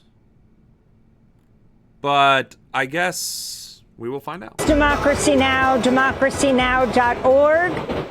We're broadcasting from the UN Climate Summit COP30 from the Brazilian city of Belém, the gateway to the Amazon. I'm Amy Goodman. We're joined now by Kumi Naidu, the longtime South African human rights and environmental justice activist, former head of Greenpeace International and Amnesty International, now president of the Fossil Fuel Non-Proliferation Treaty Initiative, a global effort to accelerate a transition to renewable energy. It's great to have you back with us, Kumi. It seems that at these UN climate summits, that's kind of the only time we get to talk right now or see each other in person. Can you talk about the significance of this moment when it comes to the climate catastrophe in the world? So the reality is the science told us in Paris that we need to be below 1.5 degrees. We are already pushing there. We are seeing that there is a big disconnect between the words that political and business leaders say and what actions happen on the ground. So for the last week, let's just have a quick recap what's happened. So one, we see that there's absolute corporate capture here again. There was 1,600 fossil fuel lobbyists. And even though... Why are there 1,600 fossil fuel lobbyists going to COP30? Like, isn't that supposed to be the thing where we talk about clean energy and climate reform? Not let's drill. Holy crap. Oh, it's a struggle to get the F word said here. By the F word, we mean fossil fuels. It took 28 years before 86% of the primary cause of climate change would be even mentioned in a COP outcome document.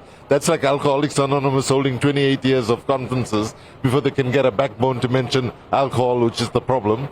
And so that's one challenge. But the big debates right now are around finance. We're really stuck on finance. So there's two blocks that have emerged. So China and the G77 are talking about a seriously funded mechanism called the Belém Action Plan, and the EU has put an alternative proposal on the table, which is about basically developing countries are saying this will be another talk shop with no money. So like if you take, the money is really a big issue here, because like you'll remember a couple of years ago, we finally got a loss and damage fund set up, right? And the governments have just committed $250 million to this fund when what is needed is $400 billion a year, right? So there's such a big... But see, that's kind of the point, right? You got European countries playing the neoliberal colonization game where they're the ones controlling everything, right? And then you got China and the G77, which are like, hey, here's an actual solution to the problem. And Europe is like, wait a minute, that sounds like solving the problem. Let's create a think tank, give ourselves, literally ourselves, a lot of money to create a think tank to do nothing about it. I think we like that idea better. To the point where they finally got a fund put together, and the total commitment of all that money from that fund, from all of these countries, was $250 million when the fund needed $400 billion. Mind you, the national or the international GDP, the total GDP of the world, global GDP 2025, that's not the number. I just wanted to know global GDP total. Still not what I was looking for, but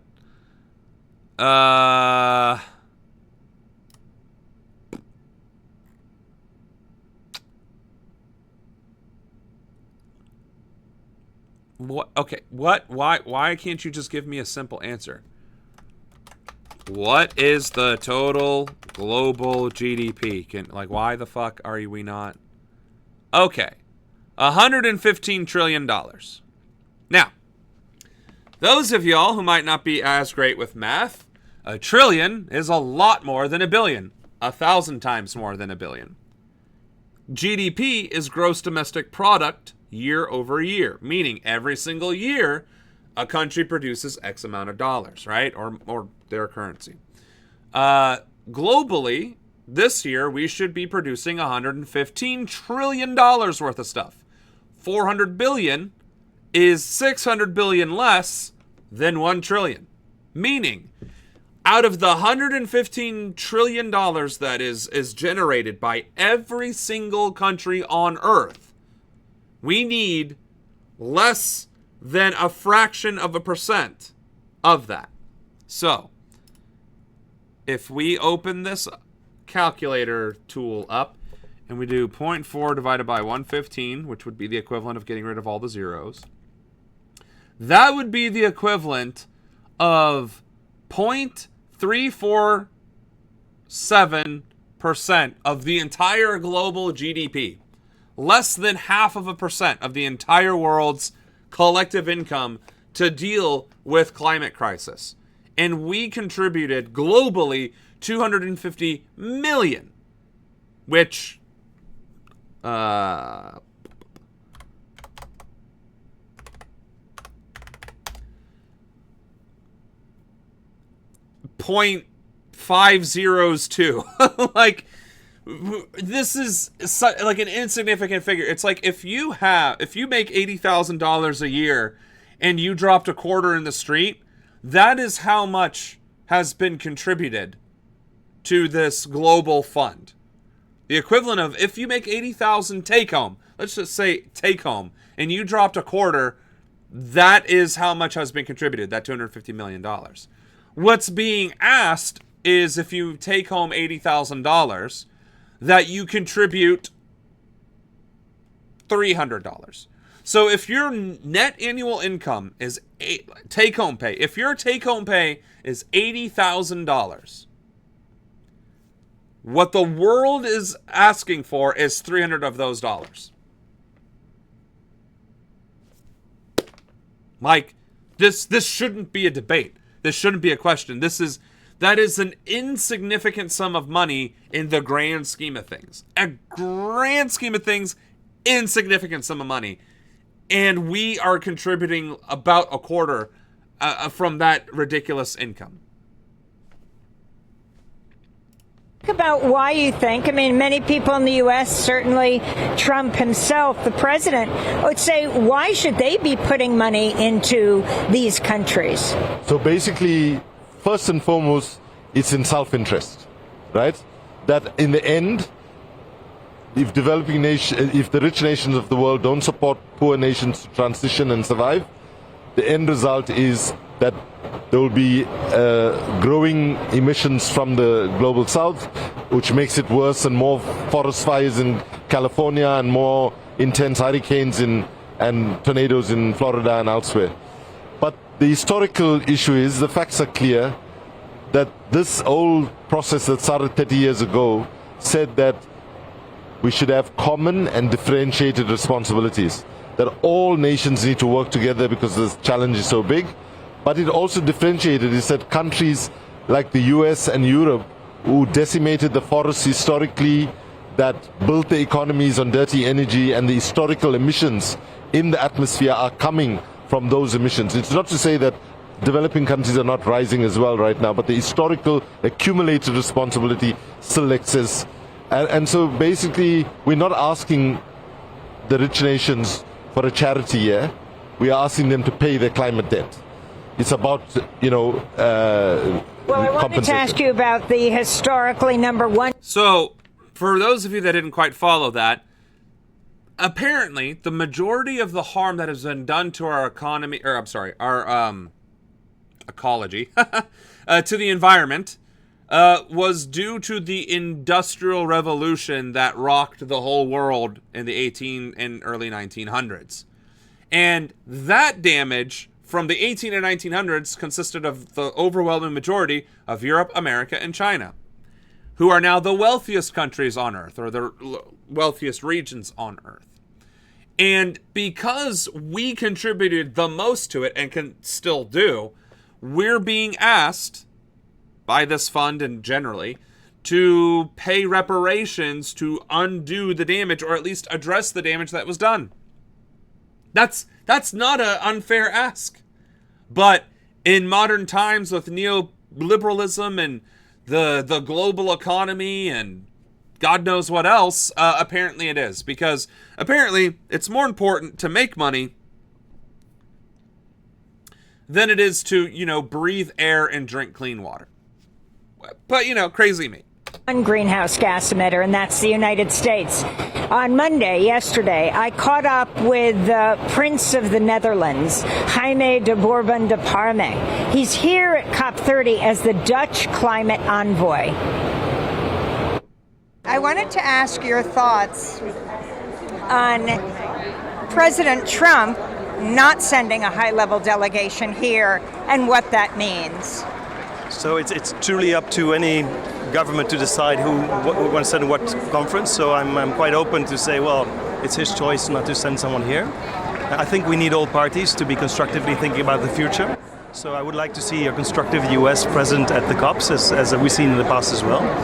And for now, what it is people are looking for a new equilibrium to see who's taking what role in the absence of the U.S. at this COP. So we're doing that, and we're looking for new partnerships, working with new governments in different ways because of the absence of the U.S.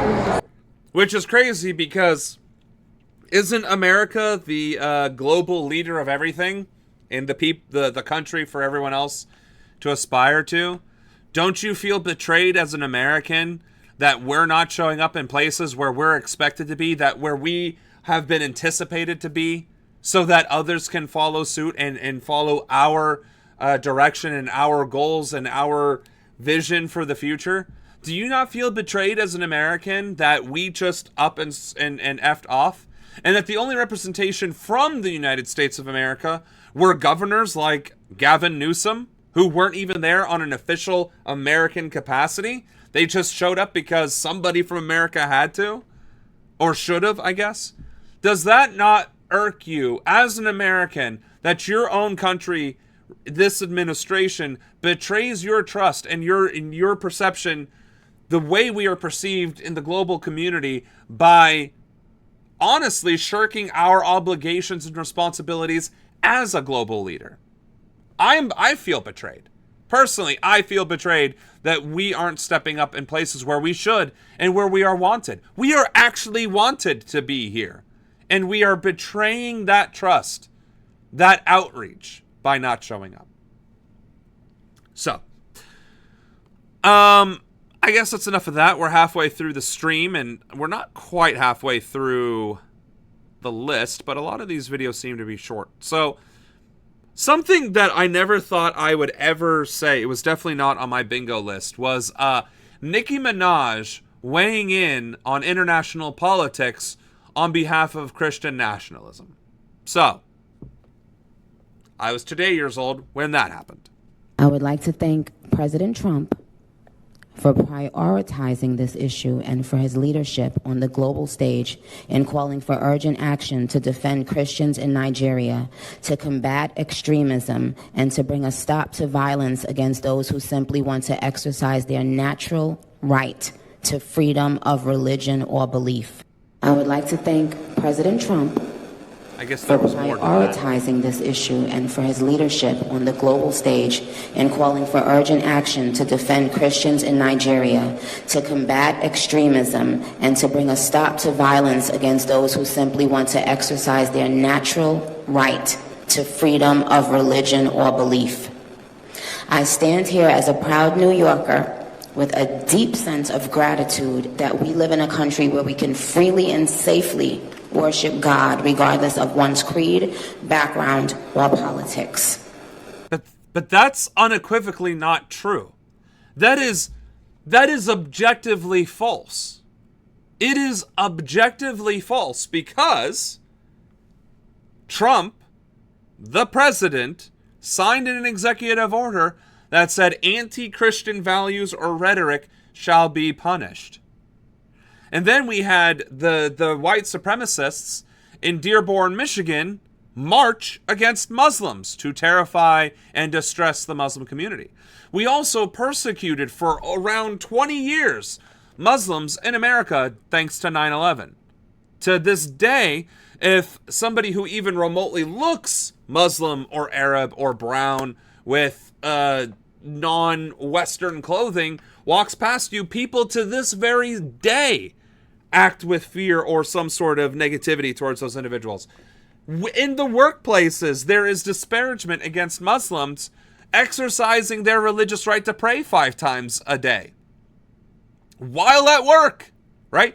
I could count on, I could definitely count on fingers and toes how many times I've heard people disparage these practices and how companies change them over time because of all of the disparagement. So, no, we do not have freedom of religion in the United States of America. It is technically legal on the books, but it is heavily frowned upon to practice your religion openly unless you're Christian. So no, that is unequivocally false. Yeah,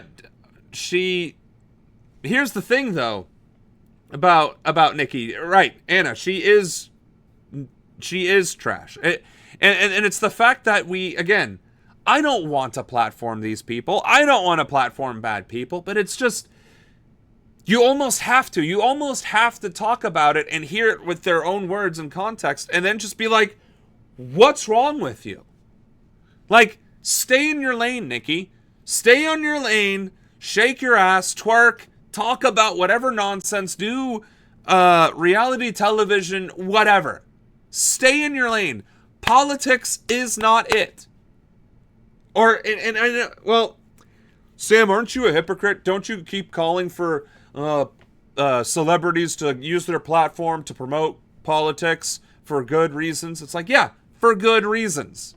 So you know what? I guess I am sort of a hypocrite. I want you to use your platform for politics to promote the greater good. If you're not going to do that, stay in your lane. I'm a hypocrite. Whatever. I guess I'm ready to be a conservative. Remember when she was spreading anti-vax BS during COVID? Yeah. She also defended her brother, who was sentenced to 25 years in jail for being a pedo. Wonderful. That's why I put it in the stream. Yeah, no, I get that. She most likely wants to divert attention from something, which is also true, and why not divert attention by being Christian nationalist? So, I just flabbergasted. Again, 2025, honestly, every single year from COVID, I mean, I don't even want to say that. 2016, or rather 2017, from the start of the first Trump administration to now, every single year that has passed since 2017 to now could probably be studied individually. And honestly, there has been so much controversy in just this year alone that individual months, if not individual weeks, could be studied. Just on that snippet. The week of, the month of 2025, right? Like July 2025. Like, I guarantee there was so much nonsense happening in just America alone, and perhaps the genocide with Israel and Palestine, that you could just study July 2025 and create dissertations and actual hold classes on just that month alone. And this is part of that. Like, we're a little bit past halfway through November right now, and Nicki Minaj is on the global stage at the United Nations. Like, who thinks this? Like, you couldn't make this up if you wanted to. If you went back, and when did she debut?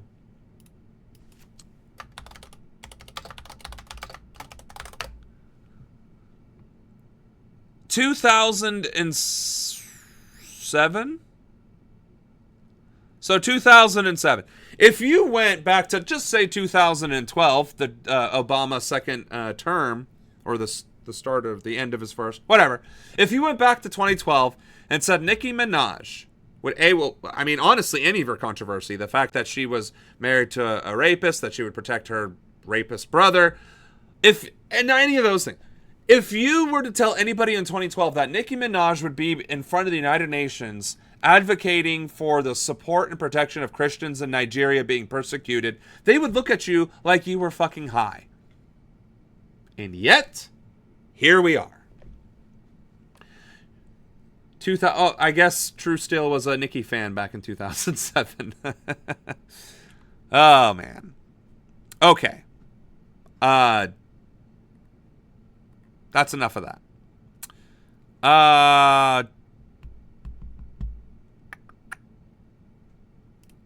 This is Democracy Now!, democracynow.org. So they're going to talk I'm Amy about, Goodman. We're broadcasting from the UN. Sorry, Amy. I wasn't trying to talk over you.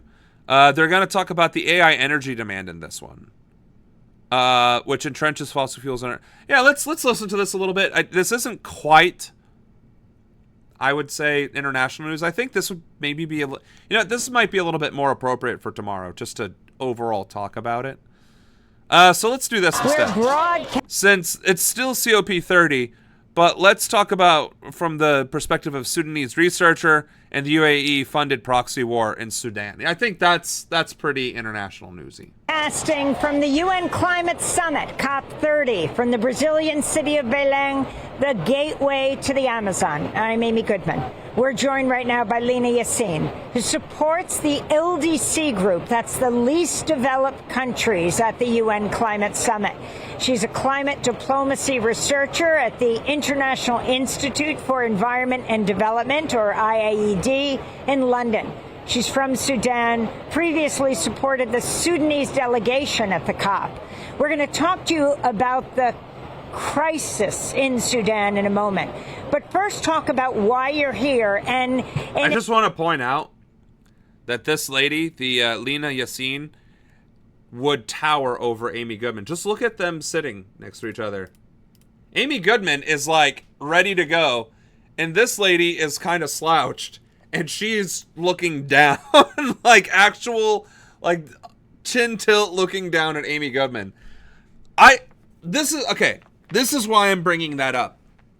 A lot of the times when you see these science-y types, right, or these advocacy types, they're usually nerdy, scholarly, tiny people, right? They usually don't have a presence, right? They're not big or muscular. They're not particularly tall, whatever have you.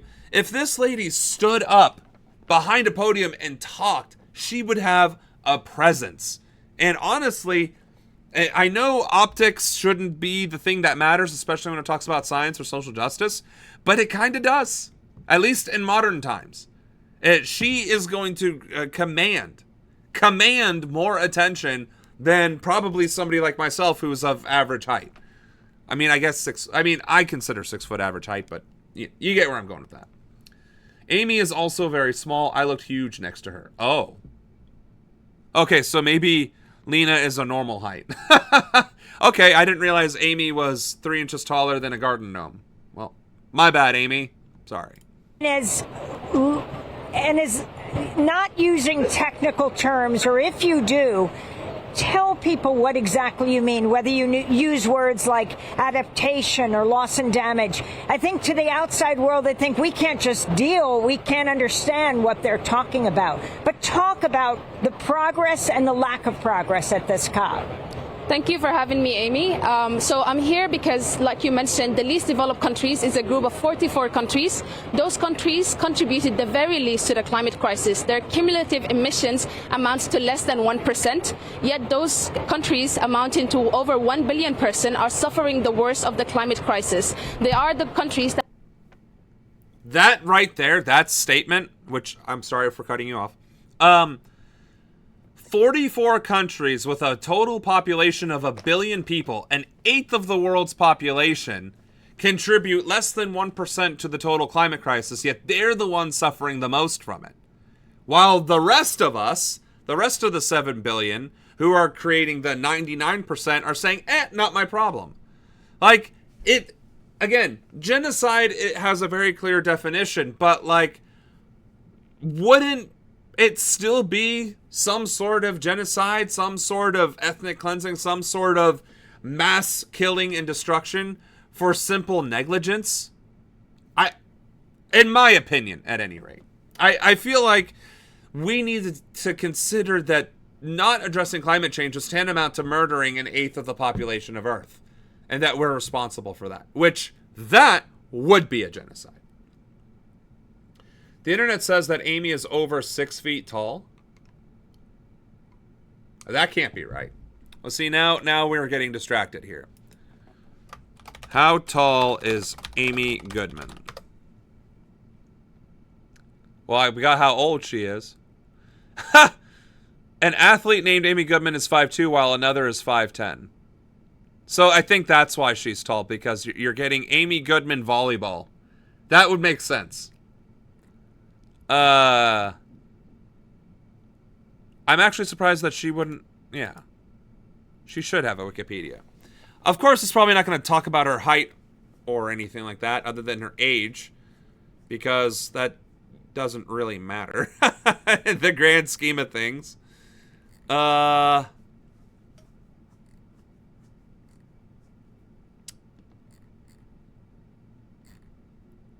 So no. There's nothing to say there. Although, I bet we could find an image. Alright, so she's standing next to... Are any of these people important? Famous? Alright. So Amy Goodman next to Dennis... Well... Okay, so yeah. I think these are, yeah, Matt Taibbi and Nirmeen Sheikh. Yeah, so she's probably like 5'2", 5'3". These guys, I think he's probably 6'1", 6'2", 5'10", 5'11". She's probably 5'6". So yeah, Amy's probably a shorty. That have the least amount of resources to respond to the climate crisis, including my country, Sudan. So I'm here because we are supporting these countries in the negotiations to come up with outcomes that don't just sound great, but actually work on the ground. My focus is on adaptation, and adaptation negotiations are incredibly important because adaptation is as simple as farmers knowing how to deal with the unpredictable rainfall and the crop failure. It's as simple as communities needing to rebuild after a flood or after a cyclone It's as simple as hospitals being able to function when the storm has cut off the electricity, when they have to deal with a cholera outbreak, malaria outbreak. Adaptation is incredibly practical. It is water, it is housing, it is basic human safety. And how can other countries help with that? What does Sudan need, for example? The LDCs in Sudan need finance. Unfortunately, adaptation cannot work if there's no money on the ground to actually finance it. And adaptation is fundamentally a public good. Building infrastructure, investing in infrastructure so that countries can survive floods, cyclones, hurricanes has to come from public finance. And right now, unfortunately, the finance conversation is the most uncomfortable conversation to have in this space. The UNEP GAP report, the 2025 GAP report, has said that in order to actually finance adaptation properly, we need 310 billion per year for developing countries. Right now, developing countries are getting 26 billion. So they're getting less than 10% of the money that they need, and with how many pieces of red tape and if, ands, or buts associated with it. Not only this, we're still talking about money. And you know what? I'm going to say it. As a congressional candidate with aspirations to be in this office, money in modern times preventing society's progress, humanity's progress, helping countries that are struggling and suffering, our own countrymen suffering and struggling. Money being the crux to that problem, or the limiting factor to those solutions, is absolutely absurd. Again, the global GDP is $115 trillion per year and growing. And you mean to tell me between all of that productivity, we can't figure out these problems for less than that? That's my point. Here's another thing. And I guess I'm going to tie it a bit into America versus the global community. Is it not our American duty? Is it not our patriotic duty to take care of our fellow Americans? To take care of our institutions, our infrastructure, and to want to have clean water, clean air, and clean land? To produce food, shelter, and a way of life? Are these not things that we should hold dear? Are these things that we do not collectively decide upon that is necessary? Do we not want to preserve the beauty of our nation and to fulfill the aspirations of our founders?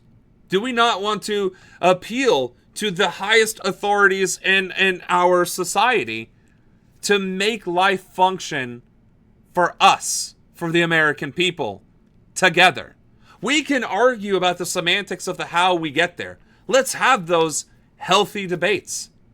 But should we not be focused upon that?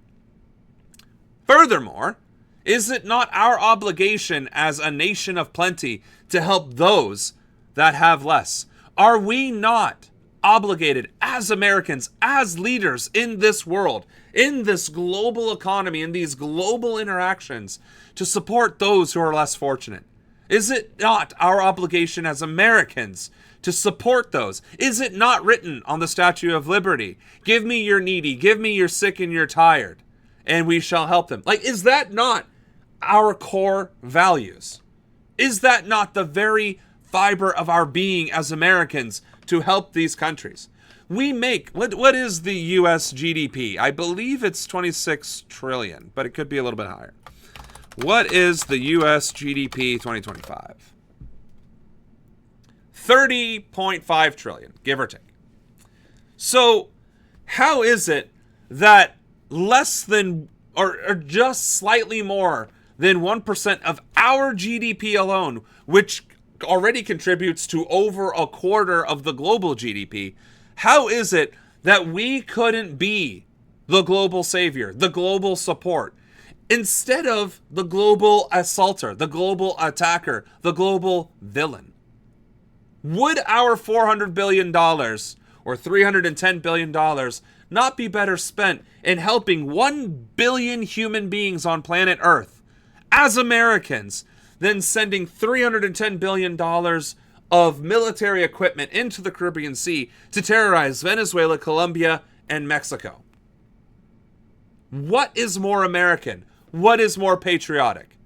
What is more symbolic of our ethos, of our true national identity as a multicultural nation, a nation of plenty, a nation of peace, a nation of many coming together as one. Would we not then be more inclined to support those less fortunate who are suffering due to even our actions, even if those actions were a century or two ago? Do we not have the obligation as Americans to step up when others won't, or when others are too fearful, or when others are incapable? We could solve this crisis on our own. Why would we give other countries the chance to take that honor and that credit away from us, the American people? We could be venerated and celebrated globally for our actions, and instead we choose to be reviled and feared through military conquest, through regime change, and through these abhorrent activities of our administration. Would that we could live up to our own standards and ethos. So, with that being said, there is actual commentary on what's going on with Sudan. So let's bring that up. Aid officials calling on to registered refugees from Sudan to board these vehicles. They waited weeks and for some, months of waiting is now over. 460 Sudanese refugees are boarding vehicles now to move to a more permanent camp from this holding camp here in Tinea. It's a holding camp of 3,000 people, and we understand that on a daily basis there are 50 families that continue to arrive in this camp and several other camps on the border with Sudan, here in Chad, in search of help from international and humanitarian organizations. There are thousands of refugees trying to access this area, but first they must cross rebel-held areas or RSF-held areas in Sudan. Aid officials are saying that that is the difficulty they face, and most of the new arrivals, in fact, most of the refugees that arrived this and several other camps here in Chad are in fact men, women and children and the aged. We see only a very few number of young people arriving in this camp and several other camps around Chad. Now, aid officials are saying that they have prepared aid relief and materials for 120,000. But the concern is that as soon as transport or logistics are available to several thousands of refugees who are trapped inside Sudan, they may not be able to deal with the problem at hand because they will be overwhelmed with the number of refugees that are trying to leave Sudan simply because the situation is still shaky in Sudan. Fighting still continues in certain areas, and rebels or RSF fighters have cut off a large chunk of these areas and trapped several civilians in those areas. We're going to be talking about Palestine here in a second, actually. But it's the same thing, different part of the world. There's a refugee crisis. There's a humanitarian crisis. And other countries are like, well, we could lift a finger, but it's going to be difficult. Or some countries who are willing to help can only help very little. And those countries that can help completely or in a much broader sense can't be bothered. Again, I don't know how we've had 12,000 years of society, 12,000 years of civilization, warfare, strife, and global trade and cultural exchange, and we are still struggling to recognize each other as human beings. I don't get that. I immediately do not understand how we can see these crises unfold and simply turn a blind eye to them because it doesn't affect us personally. How sad it is to be an American, living freely in America, living soundly in America, in safety in America, to where we can turn a blind eye in America to pain, suffering, poverty, war, and famine that is outside of America. How privileged we are as Americans to be able to do so. And how grateful we are as Americans, or are we? We take it for granted as Americans that in America these things cannot reach us. Except, how many of our fellow Americans do suffer from poverty, from famine, from struggles of whatever sort, right? Although it might not be warfare with the term like warlords and actual armed military conflict, but there are parts of our country that are clearly, literally being invaded by our military, by federal agencies, who do suffer a plague of criminal organizations.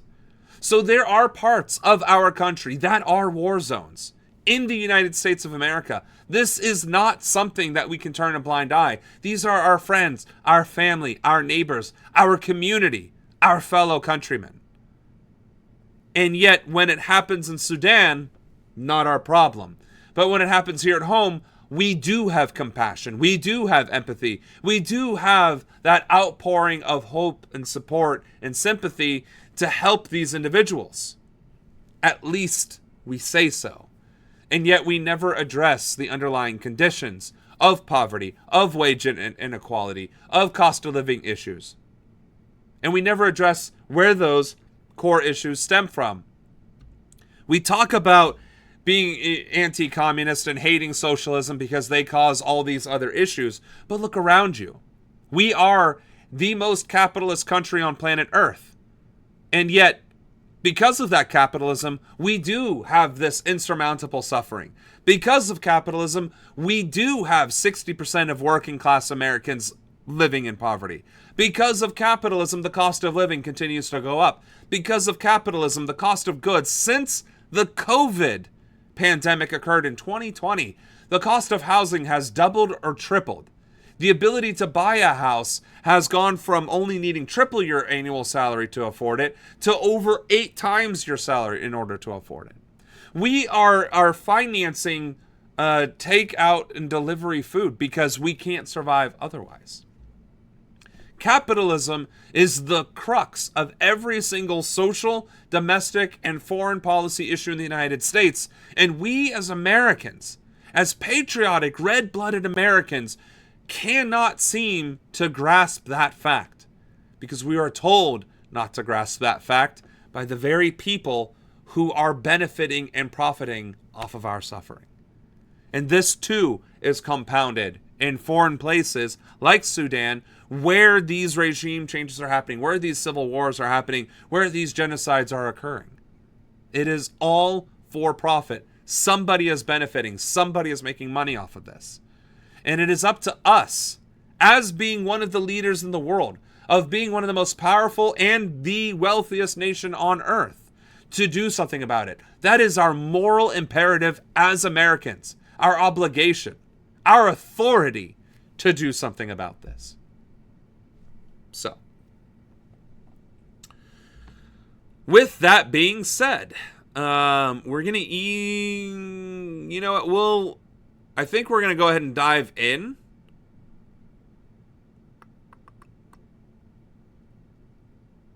Okay, so there's only, well, no, there's a couple.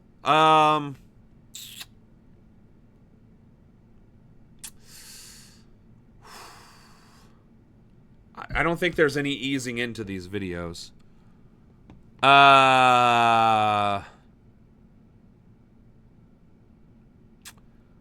Let's do this one because we can also condemn another country.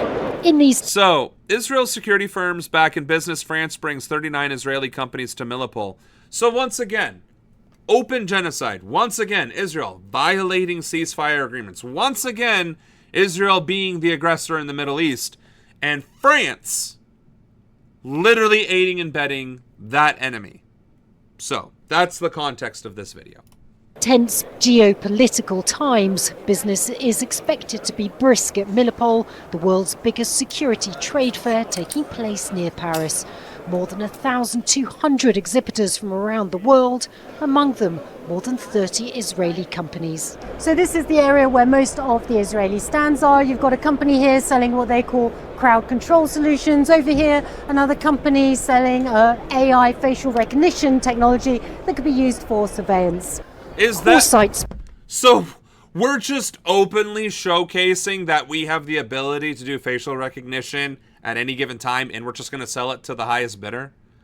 And crowd control. We're just going to openly promote crowd control weapons and devices because of the rising civil unrest globally, to include within Western cultures. Like, this is a disturbing convention. This is a disturbing convention in every single sense of the word. And of course, there are 39 companies with booths at this convention in France. Now, Europe won't let Israel play in their EuroLeague. They won't let Israel participate in Eurovision. There's a lot of things Europe is saying no Israel to. We'll stand in solidarity with Palestine, except for when it comes to murder and death. Oh, and of course, mass surveillance. It's been singled out by Amnesty International. They say its systems are used by Israeli troops in Gaza and could be linked to rights abuses. The NGO is among campaigners and some French politicians who say Israeli companies should not have been welcomed at Millipol. We're talking about companies linked to Israel's army that are delivering components, logistics that are used by the Israeli army in its genocide in Gaza. It's not acceptable that France is complicit.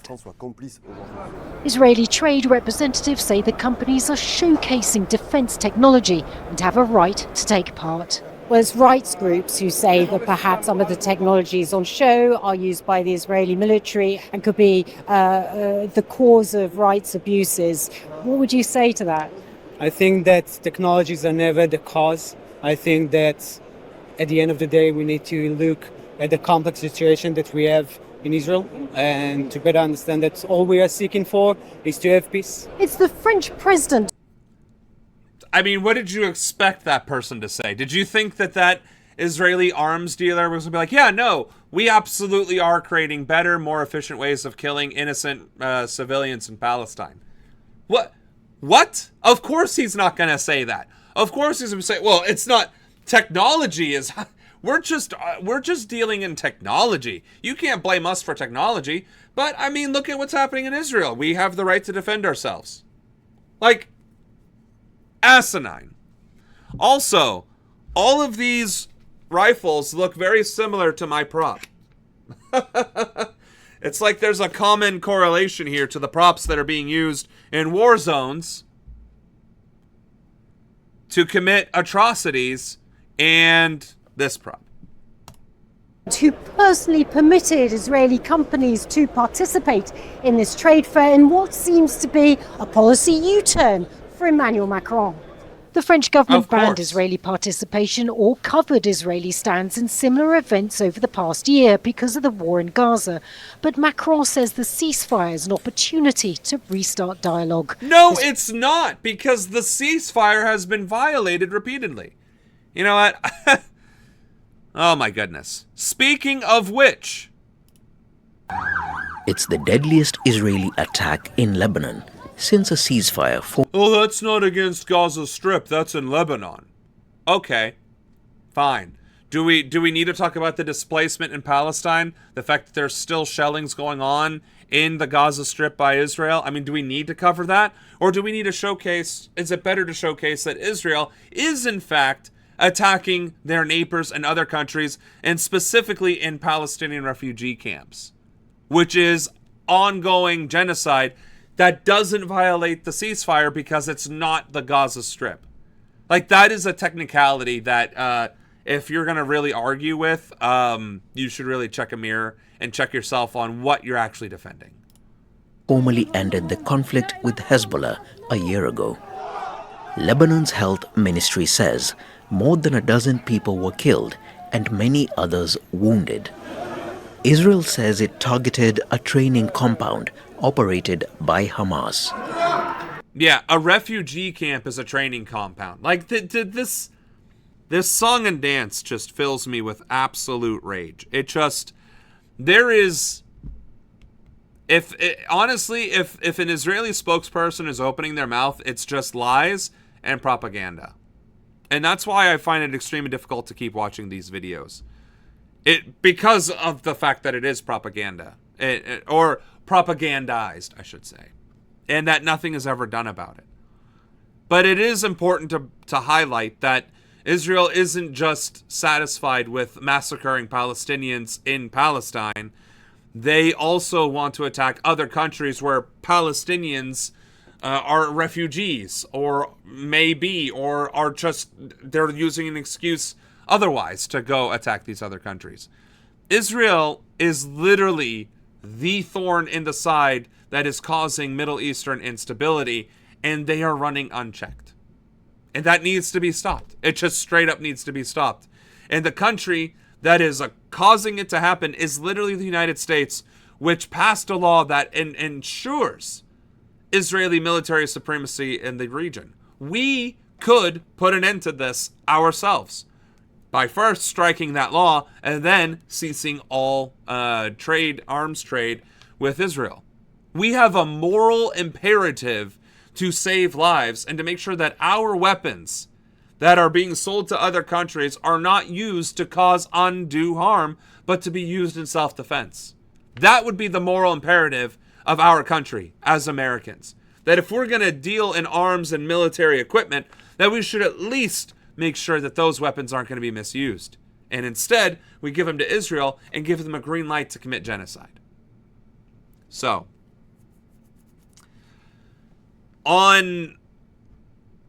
it's not good news because this video involves death, but it is yet another Gen Z uprising.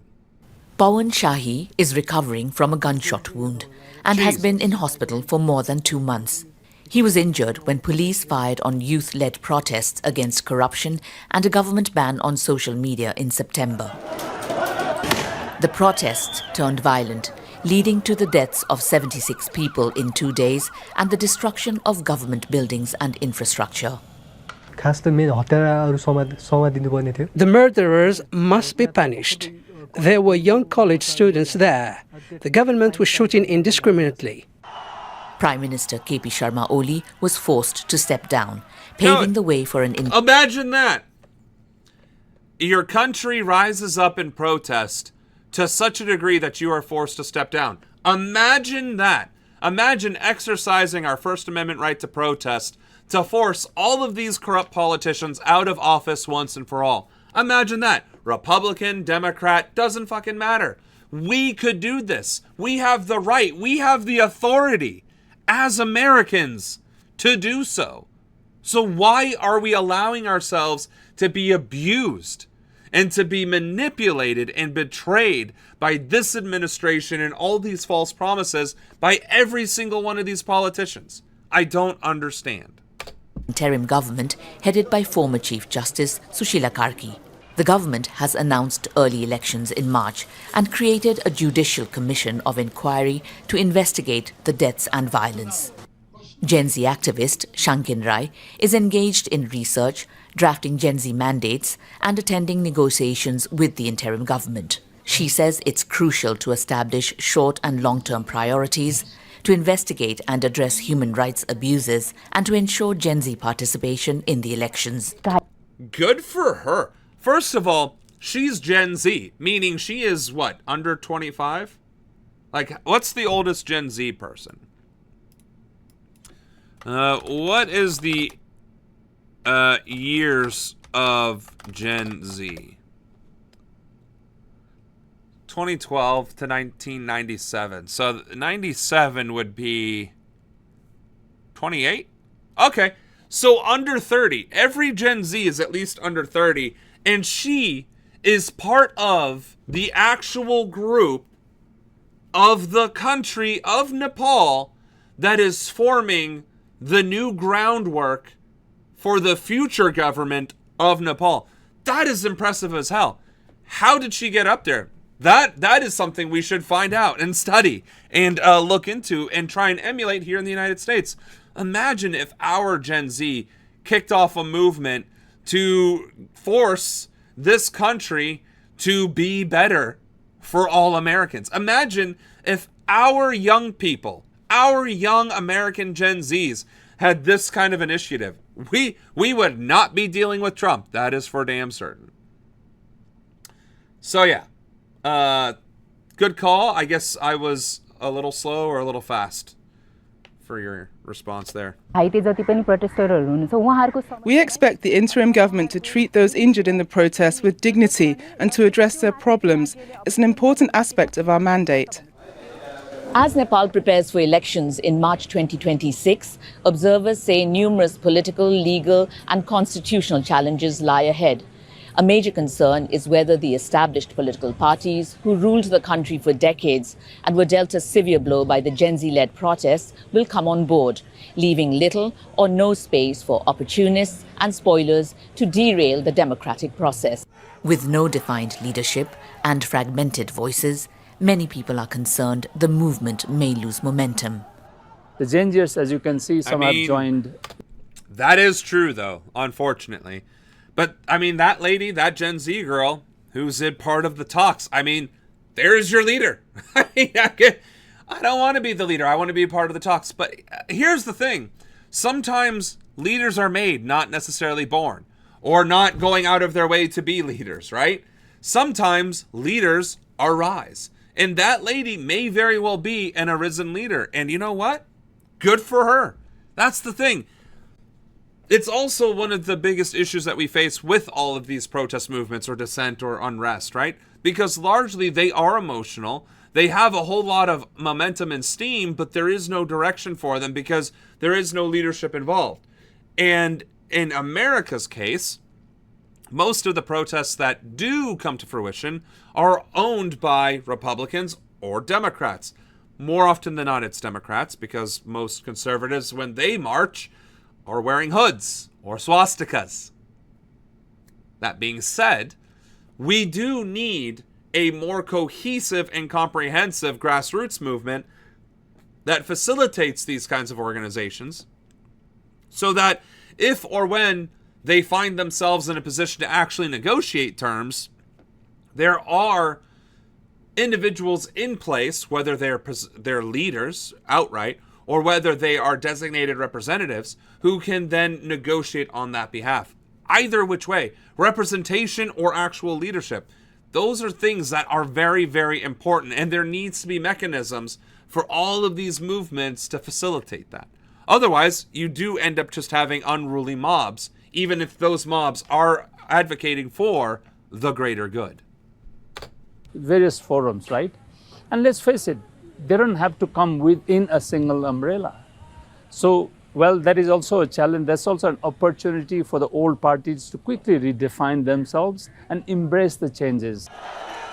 For now, Nepalis are cautiously optimistic that a movement started by youths on social media can propel the country on a constructive way forward. Ramyata Limbu, Al Jazeera, Kathmandu. All right. So,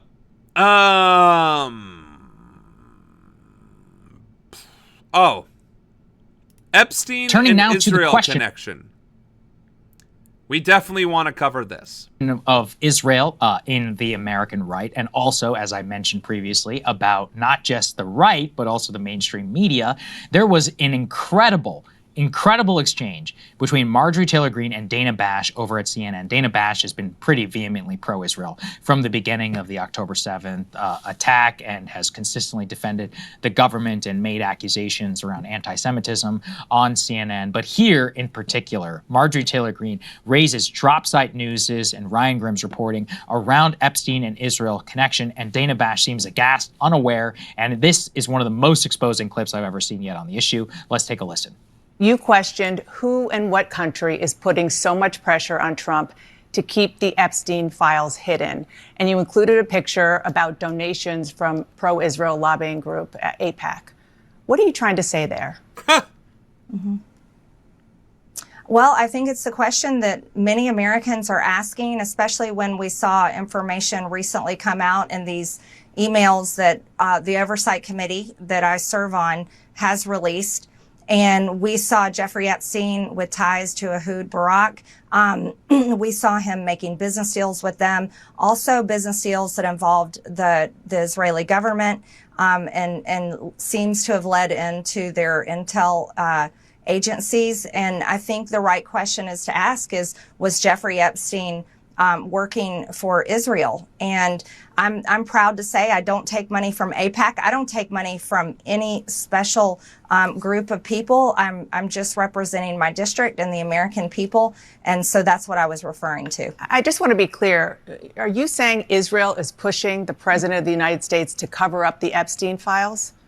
And what evidence do you have that that is the case? I simply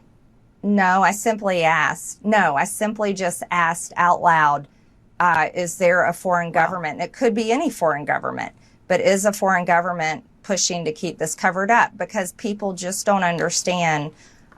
Well, guess what? What's her name? Dana White? Is that who this fucking is? God damn it. Whoever this blonde reporter is, I'm saying it. I, Samuel Ronan, candidate for U.S. Congress, Ohio's 15th District, Republican primary contender, am saying unequivocally, without a shadow of a doubt, without a hint of irony or hyperbole, Epstein was an Israeli asset. There is insurmountable evidence proving it. I am also saying that Epstein was an intelligence asset of the CIA in the United States. And I am further saying that the evidence of the fact that Epstein was an intelligence asset that was used by Israel and America and other countries to broker deals, whether those were trade deals, whether those were arms deals, whether those were even ceasefires or treaties. Epstein was central in quite a bit of the international community and in both foreign policy and business. He also ran a child sex trafficking ring on the side. We all thought that that was his primary thing. As it turns out, that might have been secondary to help augment his intelligence activities through blackmail. So, yes, Epstein is an Israeli asset. He is also an American asset. So the question then becomes, which government is trying to block the Epstein files and why?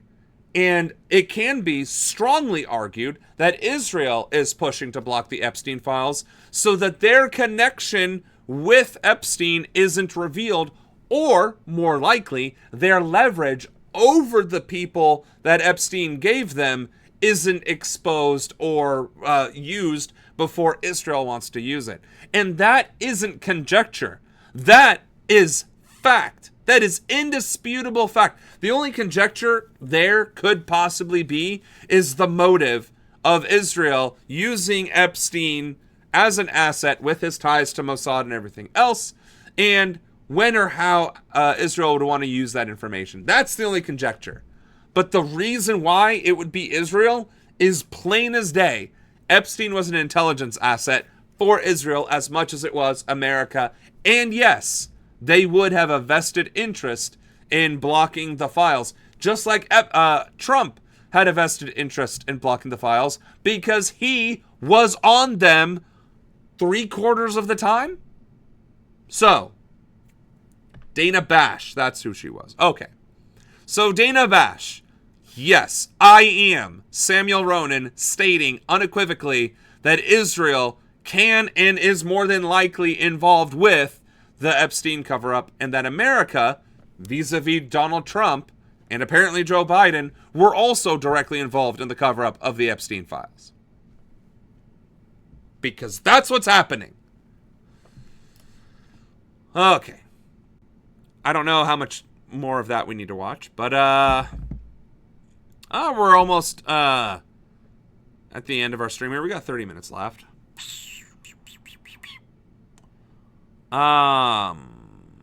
This is an interesting breaking points. Meanwhile, there is a video going around that is going absolutely viral that we didn't want to pass up a chance to make sure that you saw.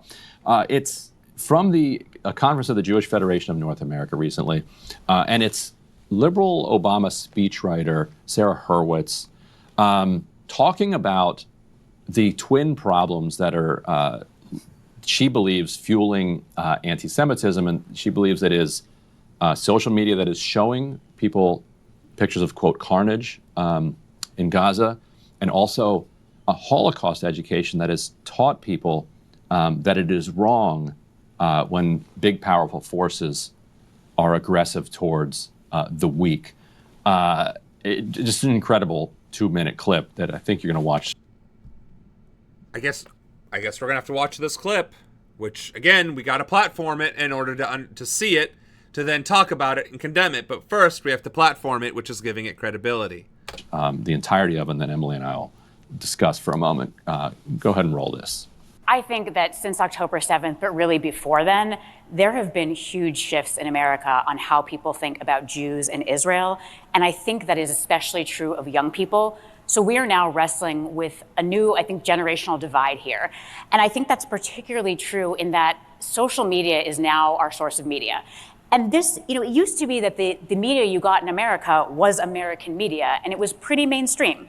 It generally didn't express extreme anti-Israel views. You had to go to a pretty weird bookstore to find global media and fringe media.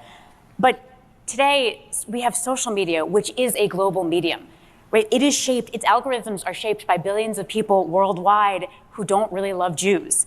And so while in the 1990s, a young person probably wasn't going to find Al Jazeera or someone like Nick Fuentes, today those media outlets find them. They find them on their phone. Did she just correlate Al Jazeera with Nick Fuentes on this panel? And we're not supposed to assume that Israel is conflating Zionism with Judaism, and that's what is driving anti-Semitism? Like, are you kidding me?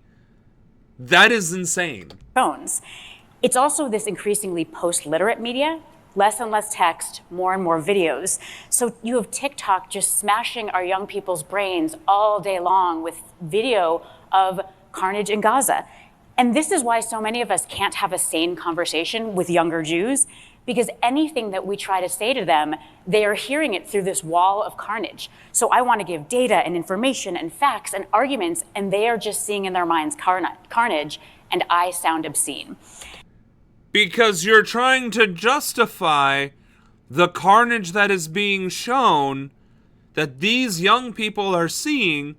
You're trying to use statistics and data and information to justify it.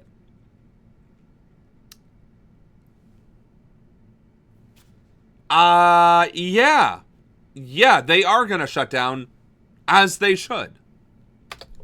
And, I think, unfortunately, the very smart, bet that we made on Holocaust education to serve as anti-Semitism education, in this new media environment, I think that is beginning to break down a little bit. Because, Holocaust education is absolutely essential. But I think it may be confusing some of our young people about anti-Semitism because they learn about big, strong Nazis hurting weak, emaciated Jews. And they think, oh, anti-Semitism is like anti-black racism, right? Powerful white people against powerless black people. Yes. Yes.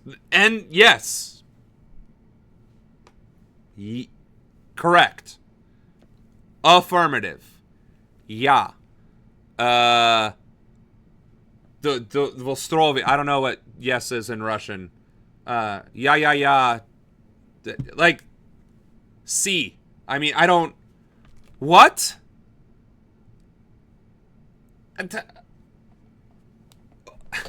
So when on TikTok all day long they see powerful Israelis hurting weak, skinny Palestinians, it's not surprising that they think, oh, I know, the lesson of the Holocaust is you fight Israel. You fight the big, powerful people.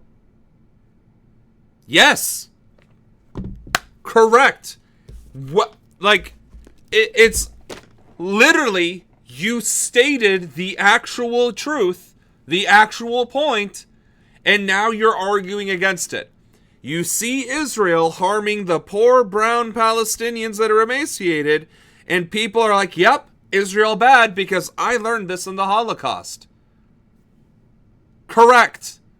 This isn't even cognitive dissonance. This is willful disregard of the actual same truth from the same exact context, and you're trying to find justification for it because it's your representation that is now the big bad.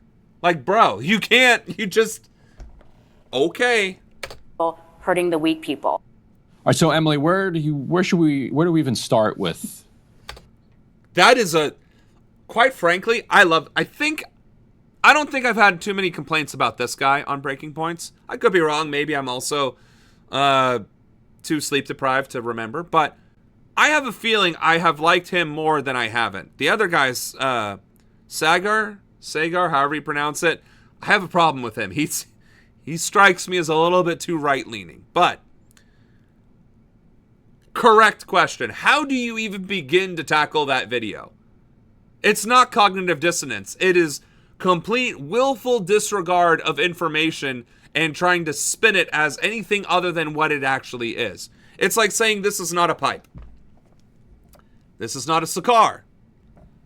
This is not 1984 written by George Orwell. This is not a cup. Right? Like, this is not a feather quill. She is literally saying Israel, being the big bad power, destroying Palestinians who are weak and unable to defend themselves, is not equivalent to the Nazis being the big powerful entity decimating the Jewish population, or Americans decimating the black population.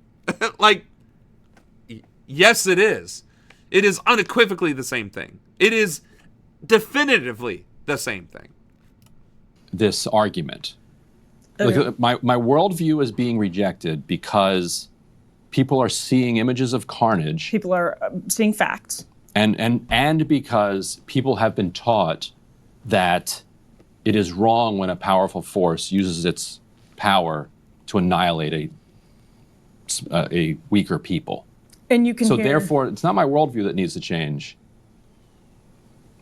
It isn't that we should end the carnage. We should end the Holocaust education. And we should make sure that we can kill social media so people don't see the images. Yes, that's the death rattle of the gatekeepers. I mean, this clip in a nutshell is the death rattle of the gatekeepers. She is truly upset that people have access to information that previously she feels the gatekeepers were able to keep out. No, she didn't say she felt that. She said that out loud. She said that it was extremely difficult for people to get a hold of Al Jazeera and other media, especially international media. And with the advent of social media, that has been eliminated, and now people can see everything from, well, she compared Al Jazeera and Nick Fuentes as the same thing, but contextually, you can find news sources from any walk of life. And the fact that that can't be controlled or denied is what bothers her. It's also somewhat wrong, her idea that you used to have to go to a weird bookstore to get your hands on anti-Israel information. No, any bookstore had that. You can go ahead, walk into Barnes & Noble and pick up your Chomsky. It's fine. Yeah. But also what she's really lamenting is the lack of control that the gatekeepers used to have to push people out. And it's convenient for her to just chalk that up to Fuentes or left-wing critics of Israel, but it's obviously going well beyond fringe figures, and it's not fringe. Al Jazeera is not fringe. They are larger than Breaking Points.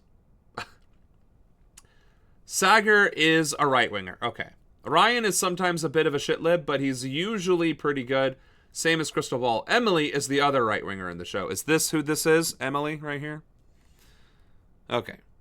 Well, more or less, they're saying the same thing I just said during each of the moments that I paused that video. But that's again, the final death rattle of Zionism in Israel, right? The final death rattle of fascism in America, too, is the Trump administration. Except, I guess it's not the final because it's consolidating for the first time, but at the same time, you can see the desperation of the administration to hold on to the power and try and avoid the controversies that are threatening it. So I would say in that sense, it is, in fact, the final death rattle. Okay. What do we got here? Okay. So. Oh, and that was a former Obama official that was giving that talk. Wow. Okay, then. What's this? Al Jazeera has unearthed new evidence. It connects the group organizing the transfer of Palestinians out of Gaza, Al-Majd Group, to an Israeli-Estonian man, Tomer Lind, who has ties to the Israeli government. The original versions of the group's website have an alarming document that has since been deleted. A waiver to be signed by applicants from Gaza, entitled Conditions and Approval for Voluntary Migration. The thing that they were talking about, how Palestinians can opt to leave for a period of 10 to 15 years, give money, and then come back after the Gaza Strip is rebuilt. And evidently,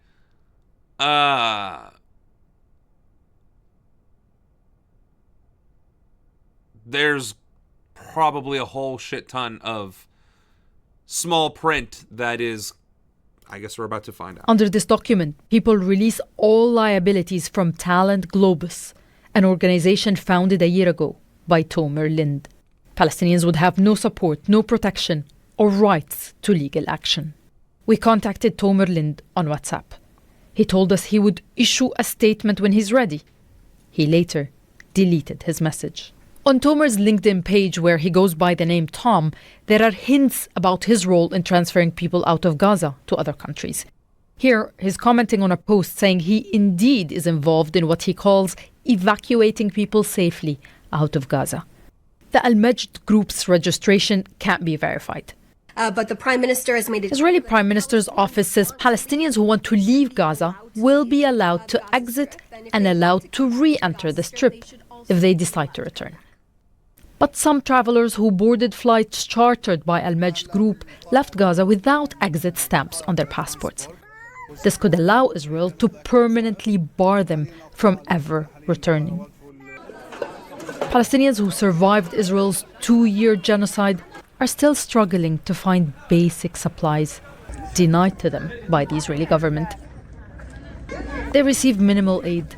Their future, at best, is uncertain. Gaza remains under a tight siege. Those who want to leave the Strip cannot do so without an Israeli permit or approval. Tens of thousands, sick, injured, desperate, are still waiting for the Rafah border to reopen, as provided under the 20-point ceasefire agreement brokered by US President Donald Trump.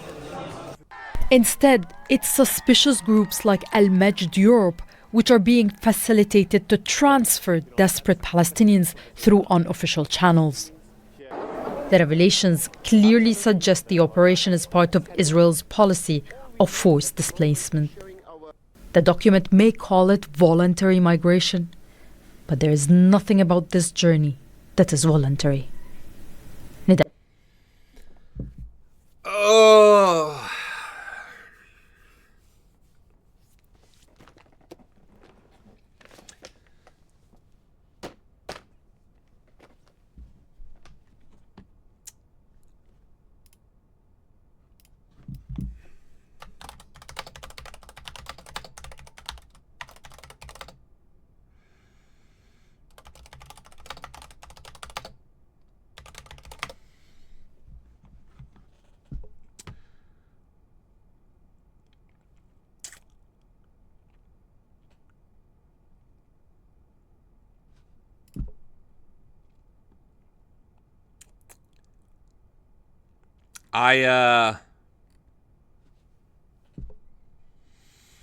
We can click on any single one of these and they will pretty much tell us the same thing. What Israel is doing is unequivocally, indisputably genocide. And it follows the exact same battle plan that Nazi Germany used against German Jews in World War II. Zionism is just Nazism rebranded. And they are committing the exact same atrocities against actual demographic Jews, Israelis, original inhabitants of the land.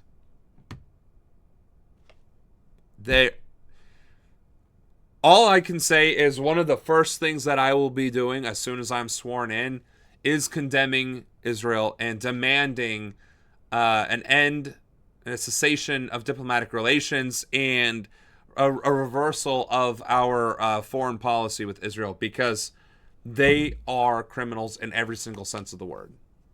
And they need to be held accountable. Which is going to be funny because I'll probably be the fastest censured congressman in U.S. history, because I'm not going to be subtle about it. And I'll be damned. I'll be damned if I get browbeaten or bullied or talked over for it too. We, again, as an American and as a congressman, we have an immoral imperative to uphold our ideals, the American way, right? Our sense of justice, our freedom, right?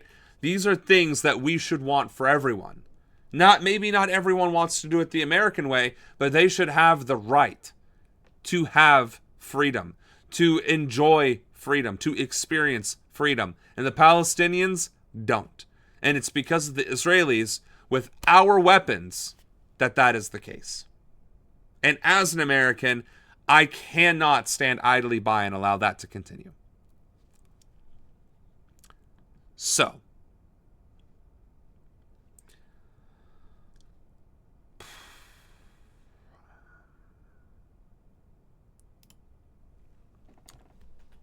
Prime Minister Donald Tusk took to Parliament to accuse Russia of responsibility for Sunday's attacks on Poland's rail network.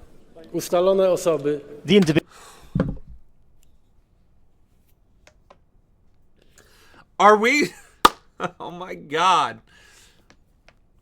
So we've been talking about being on the precipice of World War III for a while, and well, we have been. Like that hasn't changed, and it's likely not going to change with the geopolitical tensions.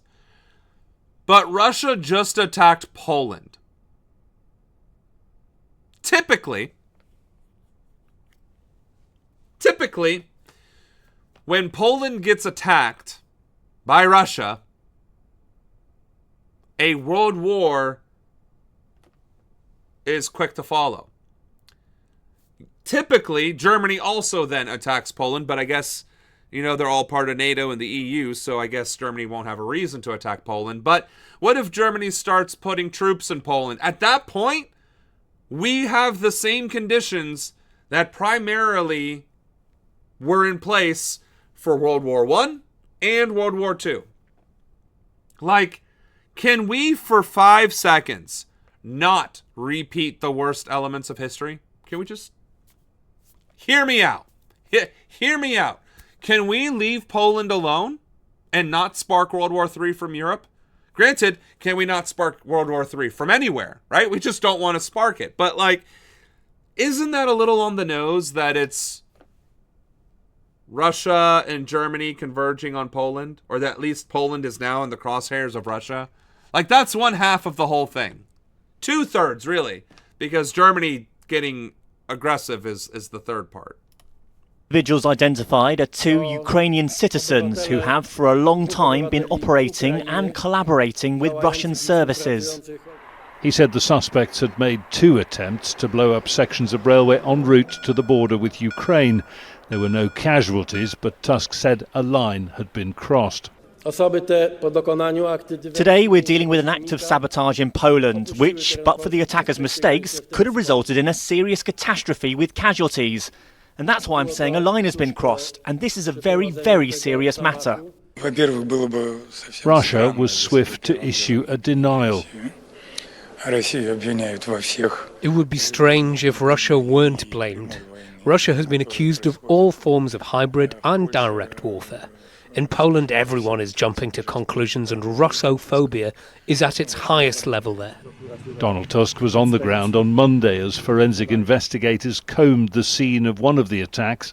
They discovered, he said, remnants of a military-grade C4 explosive charge detonated using an initiating device 300 meters away. Sometime earlier, on the same line connecting the capital Warsaw with Lviv in western Ukraine, a metal clamp had been fitted to the tracks intended to cause a derailment. Poland's leaders have in the past accused Russia of cyber attacks, arson and drone incursions. This time ministers pointed to the likely involvement of foreign intelligence agencies, now confirming they have evidence to prove it. The identities of 2 individuals and their port of exit into neighbouring Belarus, a close Russian ally. Poland has raised its threat alert level as a result. Jonah Hull, Al Jazeera. It's like, let's just keep rehashing the Cold War over and over again, but let's take it up a notch and flirt with World War III in the exact same way that all the other world wars began, with Poland smack in the middle. That's crazy.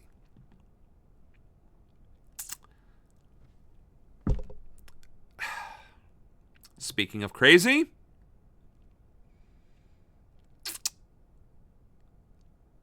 "25 girls kidnapped by gunmen from school in Nigeria." Police say at least 25 female students are missing after gunmen stormed a boarding school in Nigeria. Officials say the vice principal is dead after the ambush and abduction. Now authorities are trying to find the girls and figure out who's responsible. ABC's foreign correspondent Marcus Moore has the details on that. Hi, Marcus. Hi, Diane. There is an urgent search and rescue operation underway in Nigeria as I speak to you now. Local police, along with members of the country's military, are looking for the 25 girls who were abducted from their dorm rooms in Kebbi State. That's in the northwestern part of Nigeria. According to police, armed bandits stormed the government-funded secondary school at around 4 o'clock in the morning. The assistant principal was shot and killed. Another staffer, we understand, suffered injuries. Authorities say the bandits scaled the fencing around that school and that the abduction was well underway by the time emergency responders arrived there. According to initial reports, the bandits fired sporadically inside the school before the gunmen escaped with the children to an unknown destination. And at this point, no group has claimed responsibility for this. Now, this most recent kidnapping follows a string of mass abductions in parts of Nigeria. You may recall the infamous kidnapping of 276 schoolgirls from their school back in 2014. The militant group Boko Haram carried out that abduction, and more than a decade later, 82 of those girls are still missing. In fact, according to the United Nations, at least 1,400 children have been abducted from their schools since that incident. And experts say some of them have been taken for ransom, forced marriages, or human trafficking, as well as for prisoner exchanges. And so this is an ongoing issue that officials in Nigeria are under increasing pressure to address. Of course, Diane, right now, there is grave concern for those 25 girls who were abducted on Monday.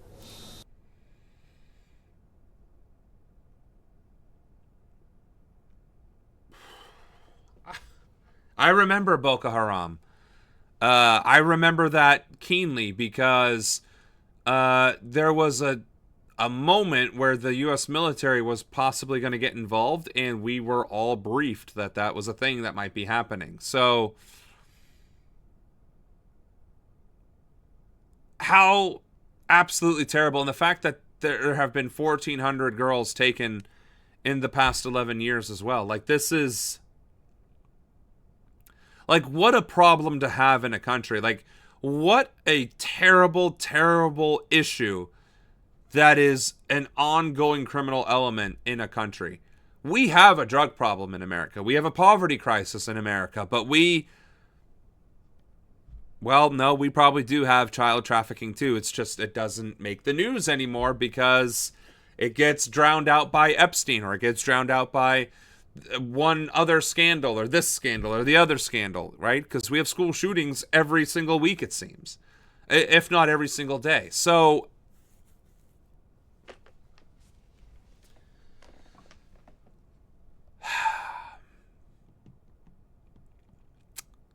well, let's keep that going, I guess.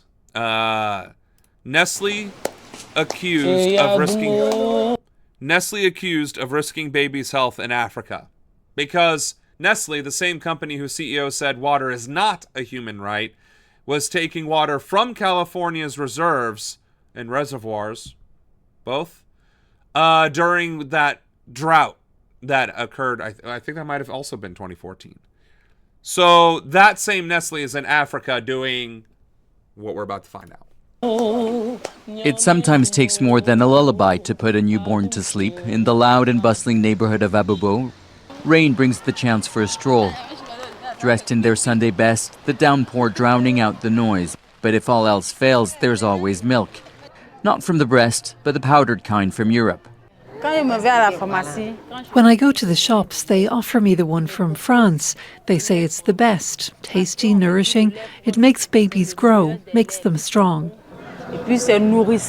Sold sugar-free in Europe, but in Africa, brands like Nestle add up to 7.5 grams per serving for the same product. That's almost 2 sugar cubes, far above WHO's recommendations for infants. Not a mistake, but intentional, says the Swiss NGO Public Eye, which tested nearly 100 Cerelac products from 20 African countries. Sugar levels aren't even labeled on the packaging of products sold in West Africa. A double standard most mothers don't know about. Some even eat it themselves, lured by the sweet taste and the promise of nutrition. It's really good. It has milk, wheat, all good things. No added sugar, it feels light, perfect for children and for mothers too. No added sugar, and literally there is added sugar. Like, are you... This is... Oh my God.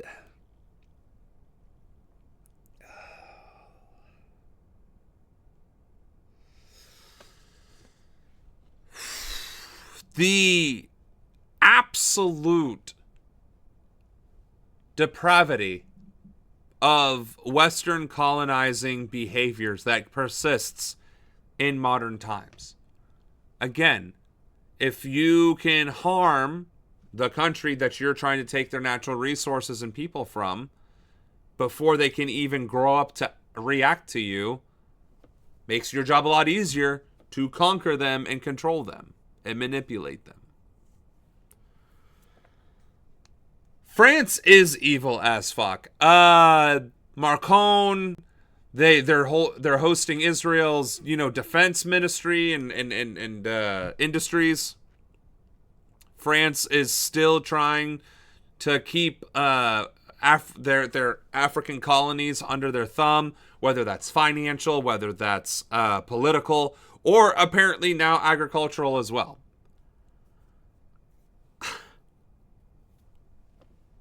Era has reached out to Nestle. Nestle says it doesn't compromise the nutritional value of its products and admits adding sugar to match local taste and energy needs, working within the consumer laws of the country where they sell their products.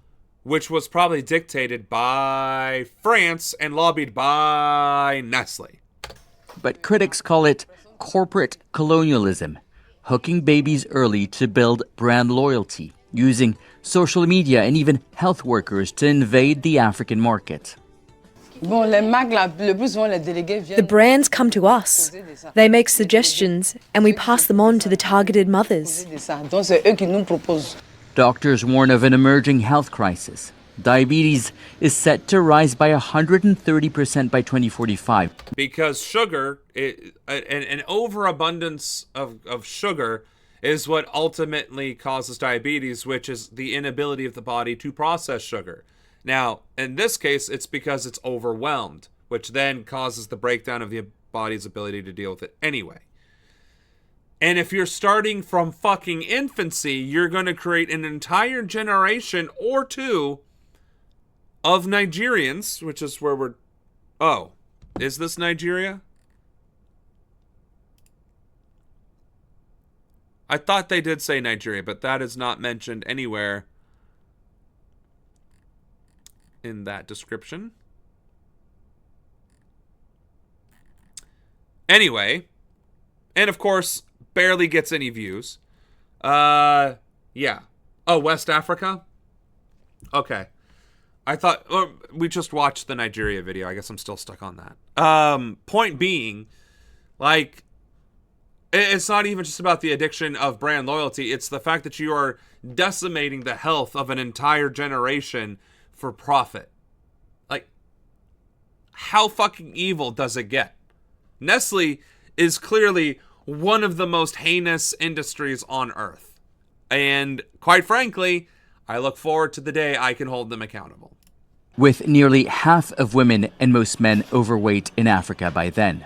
When it's hot outside during the summer month, adults and children crave for something sweet and cold, and there's science behind that. It's because of the heat that we need to replenish some of that energy.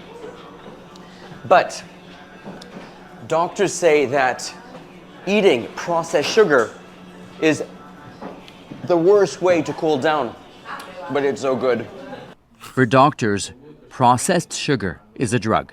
Cravings start in the brain. The more you get used to a substance, the more it becomes a reflex, an addiction.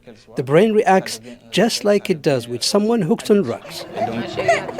It begins before they can even speak, almost impossible to soothe, craved by mothers, fed to babies. An addiction, doctors say, has devastating consequences still to come. Nicholas Hawk, Al Jazeera, Abobo, Ivory Coast. Why is he eating while reporting? Because he got paid to do it. And it made for good content. Just...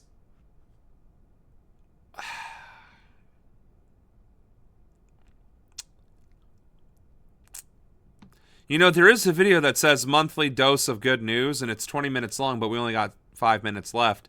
But there's also a Scheinbaum hits back as Trump threatens bombing, and I kind of want to hear the clapback. Let's turn to Mexico City, Ryan.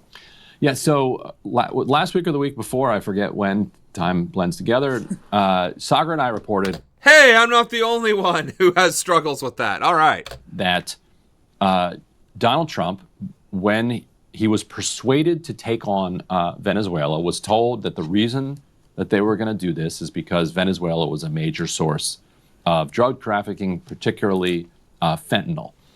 So he asked his intelligence community to come back to him with targets. So, okay, you're telling me that there's enormous amounts of drugs coming out of Venezuela. Where? Where are they coming from? Where are they going? How can we kinetically, militarily intervene here? What can I bomb to change this?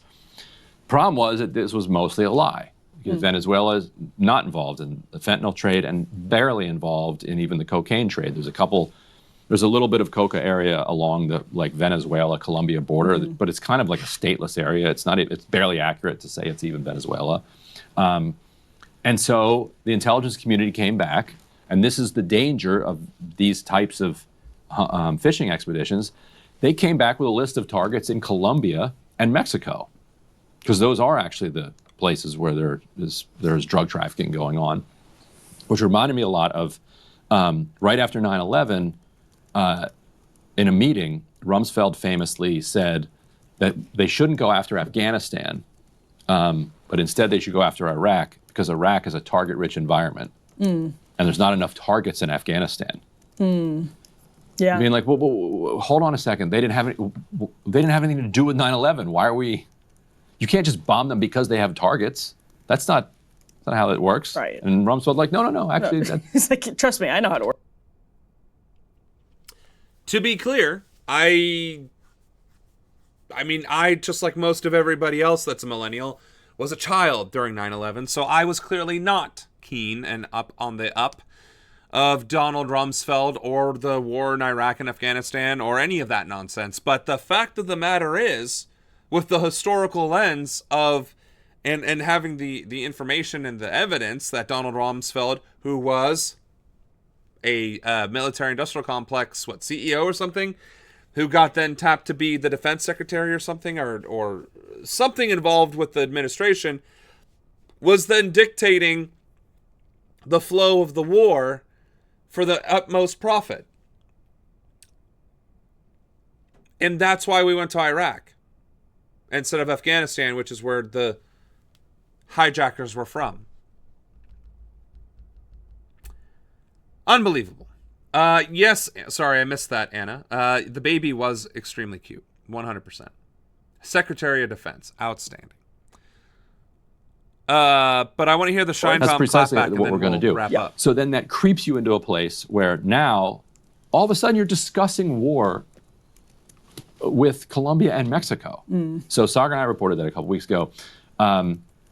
Strong confirmation of that emerged from Donald Trump talking about wanting to bomb Mexico because, the things that he gets briefed on, they don't stay secret forever. They vomit out of his mouth when he is surrounded by reporters. So let's roll D1. There's Trump. Would I launch strikes in Mexico to stop drugs? It's okay with me. Whatever we have to do to... Again, publicly admitting war crimes and wanting to attack an ally. We're skipping this. We're just skipping this. Plus, I want to see the Scheinbaum clapback. Reads like a very clear reference to a target list that he was given. You can read our story to get more details about that list. He also, and this is where the creep gets dangerous too, mentioned Mexico City. He said, I saw what happened in Mexico City this weekend. So he goes from drugs, Venezuelan drugs, to Mexican drugs, to I saw what happened in Mexico City over the weekend, to and then would I bomb Colombia? Sure, I'd be happy to. So let's reverse the record and go back to, okay, what happened in Mexico City over the weekend? That's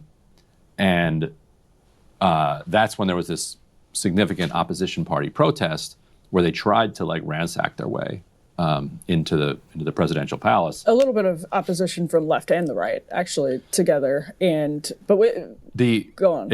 People are skeptical that there was any non-trivial left involvement here. But we can talk about that in a second. Claudia Sheinbaum. So I see what you're saying, how she is definitely the right winger to kind of offset the balance there. I guess that's a good thing for breaking points to have balance, but like, damn. We are getting a little bit, it is now 10 o'clock. I wanted to hear the clap back, so we're going to just skip ahead. Here's the, oh god, I guess I didn't have to. Left involvement here. It's still at like a 70+ approval rating. Yeah. So she responded to Trump's threat to bomb Mexico. Here's Scheinbaum. You want to read Sure, she says, queen here? As I said the last time the U.S. intervened in Mexico, they took half our territory. True. I've said it many times.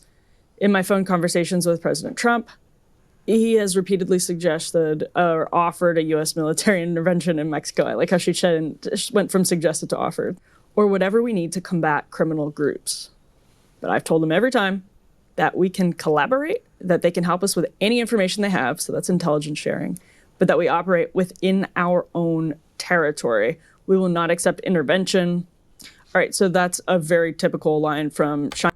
I was expecting something sassier. You know, all this buildup, and that was kind of like... Anyway. What was I going to... Okay.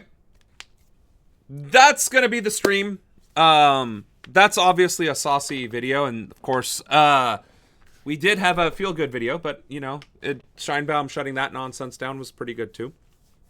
Suffice to say, things continue to trudge along in the world, and the United States of America seems to be doing its utmost to be the villain in just about every single conversation.